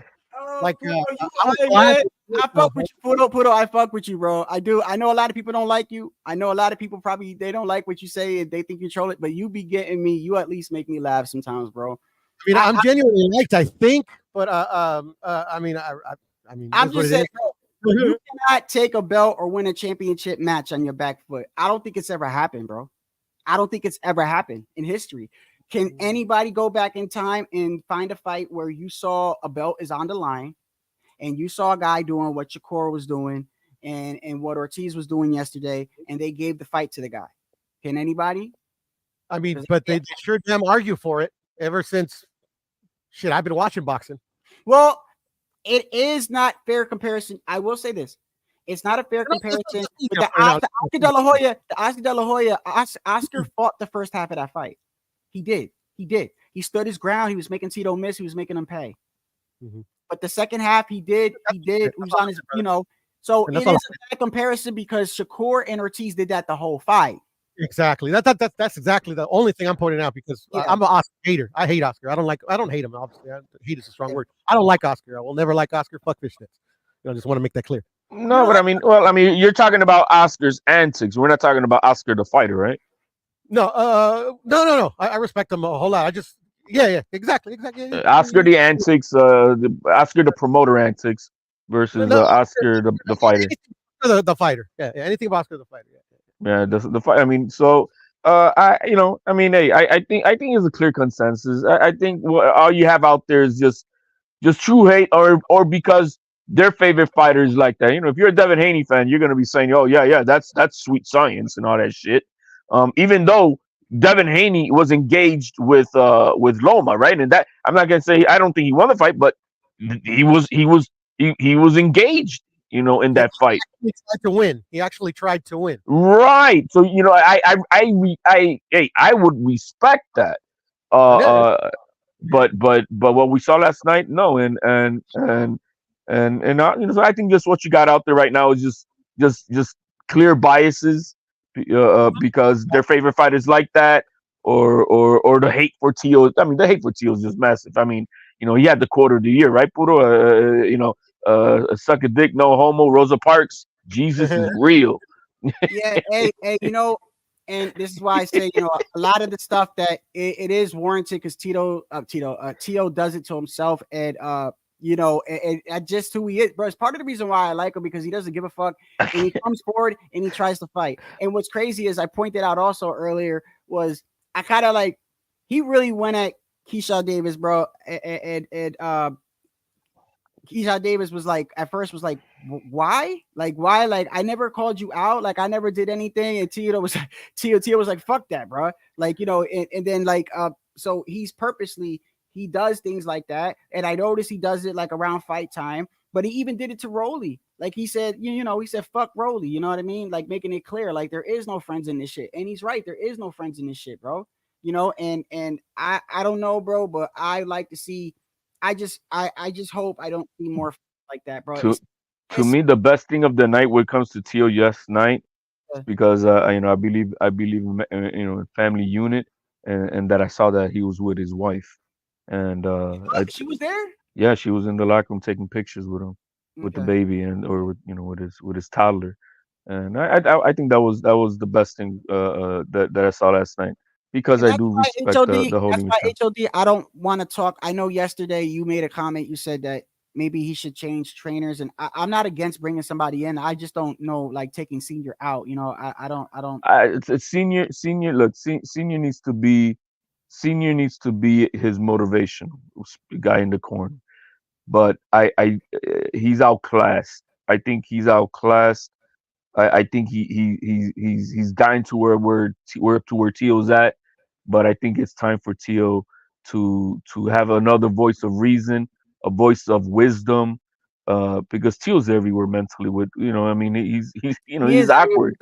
he's not consistent mentally. But you know what though? To play devil's advocate, like Pudo would say, HOD, when he fought Loma and he fought Josh Taylor, master plans, master class, like you know what I mean. So it's like some might not say that with Loma, but nobody has ever shut down Loma like that in the first half of the fight. No, and I get it. I'm not saying that, but the game plan is out now for Tio.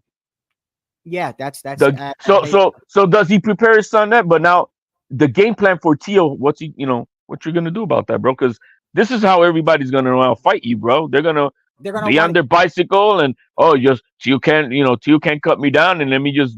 That's what they're gonna do, and he's gonna pay the entire price because this is his main event. He's the one who needs to show off for the fans because this is his card.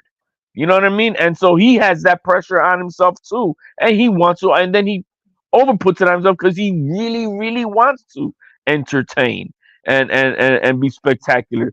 So I think the game plan is out, and now is I think it's time to bring someone else in to teach him another form to have in his back pocket. So when this shit kind of happens, at least he looks like he knows how to cut the ring. Perception is reality. I don't think it would have made a difference had he cut the ring better or not. It would have been a Charlo fight with Canelo. That's what it would have been because this guy did not want to engage. So there's not really much you can do about that, but maybe just perception. Well, hey, at least he tried to cut the ring, and we can say that, right? But had it would have made a difference? I don't think so at all. This guy was not going to fight.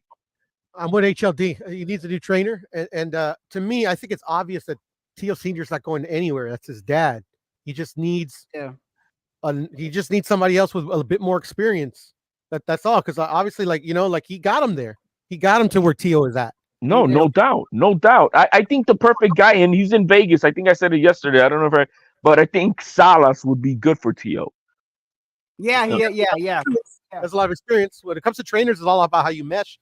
So yeah, I think Salas would be great for Tio because he's an old man with wisdom, so he can help him out in and outside of the ring. That's what made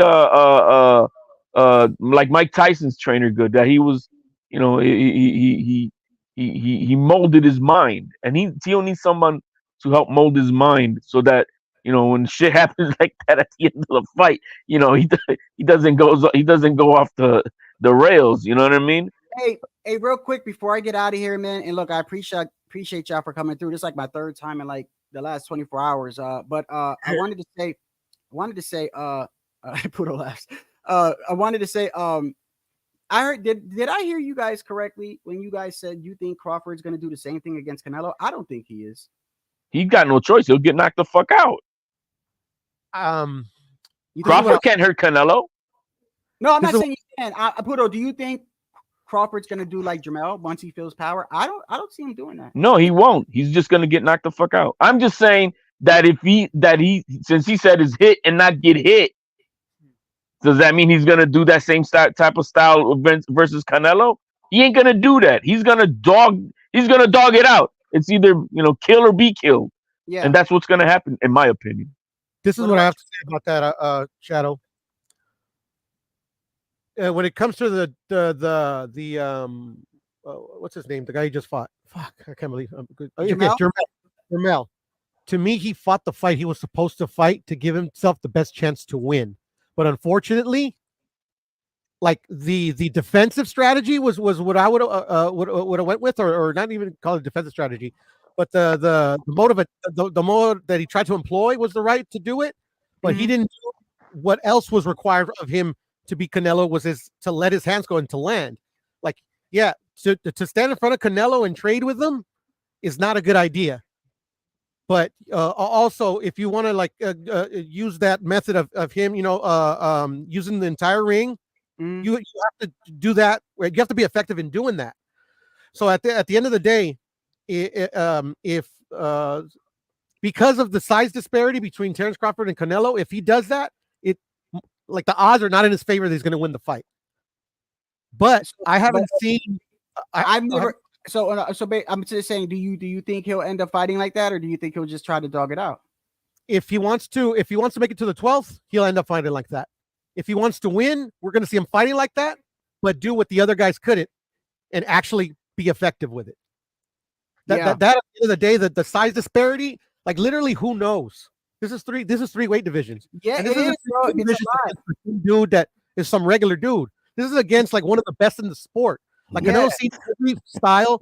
Canelo doesn't fight this one style like everybody tries to say.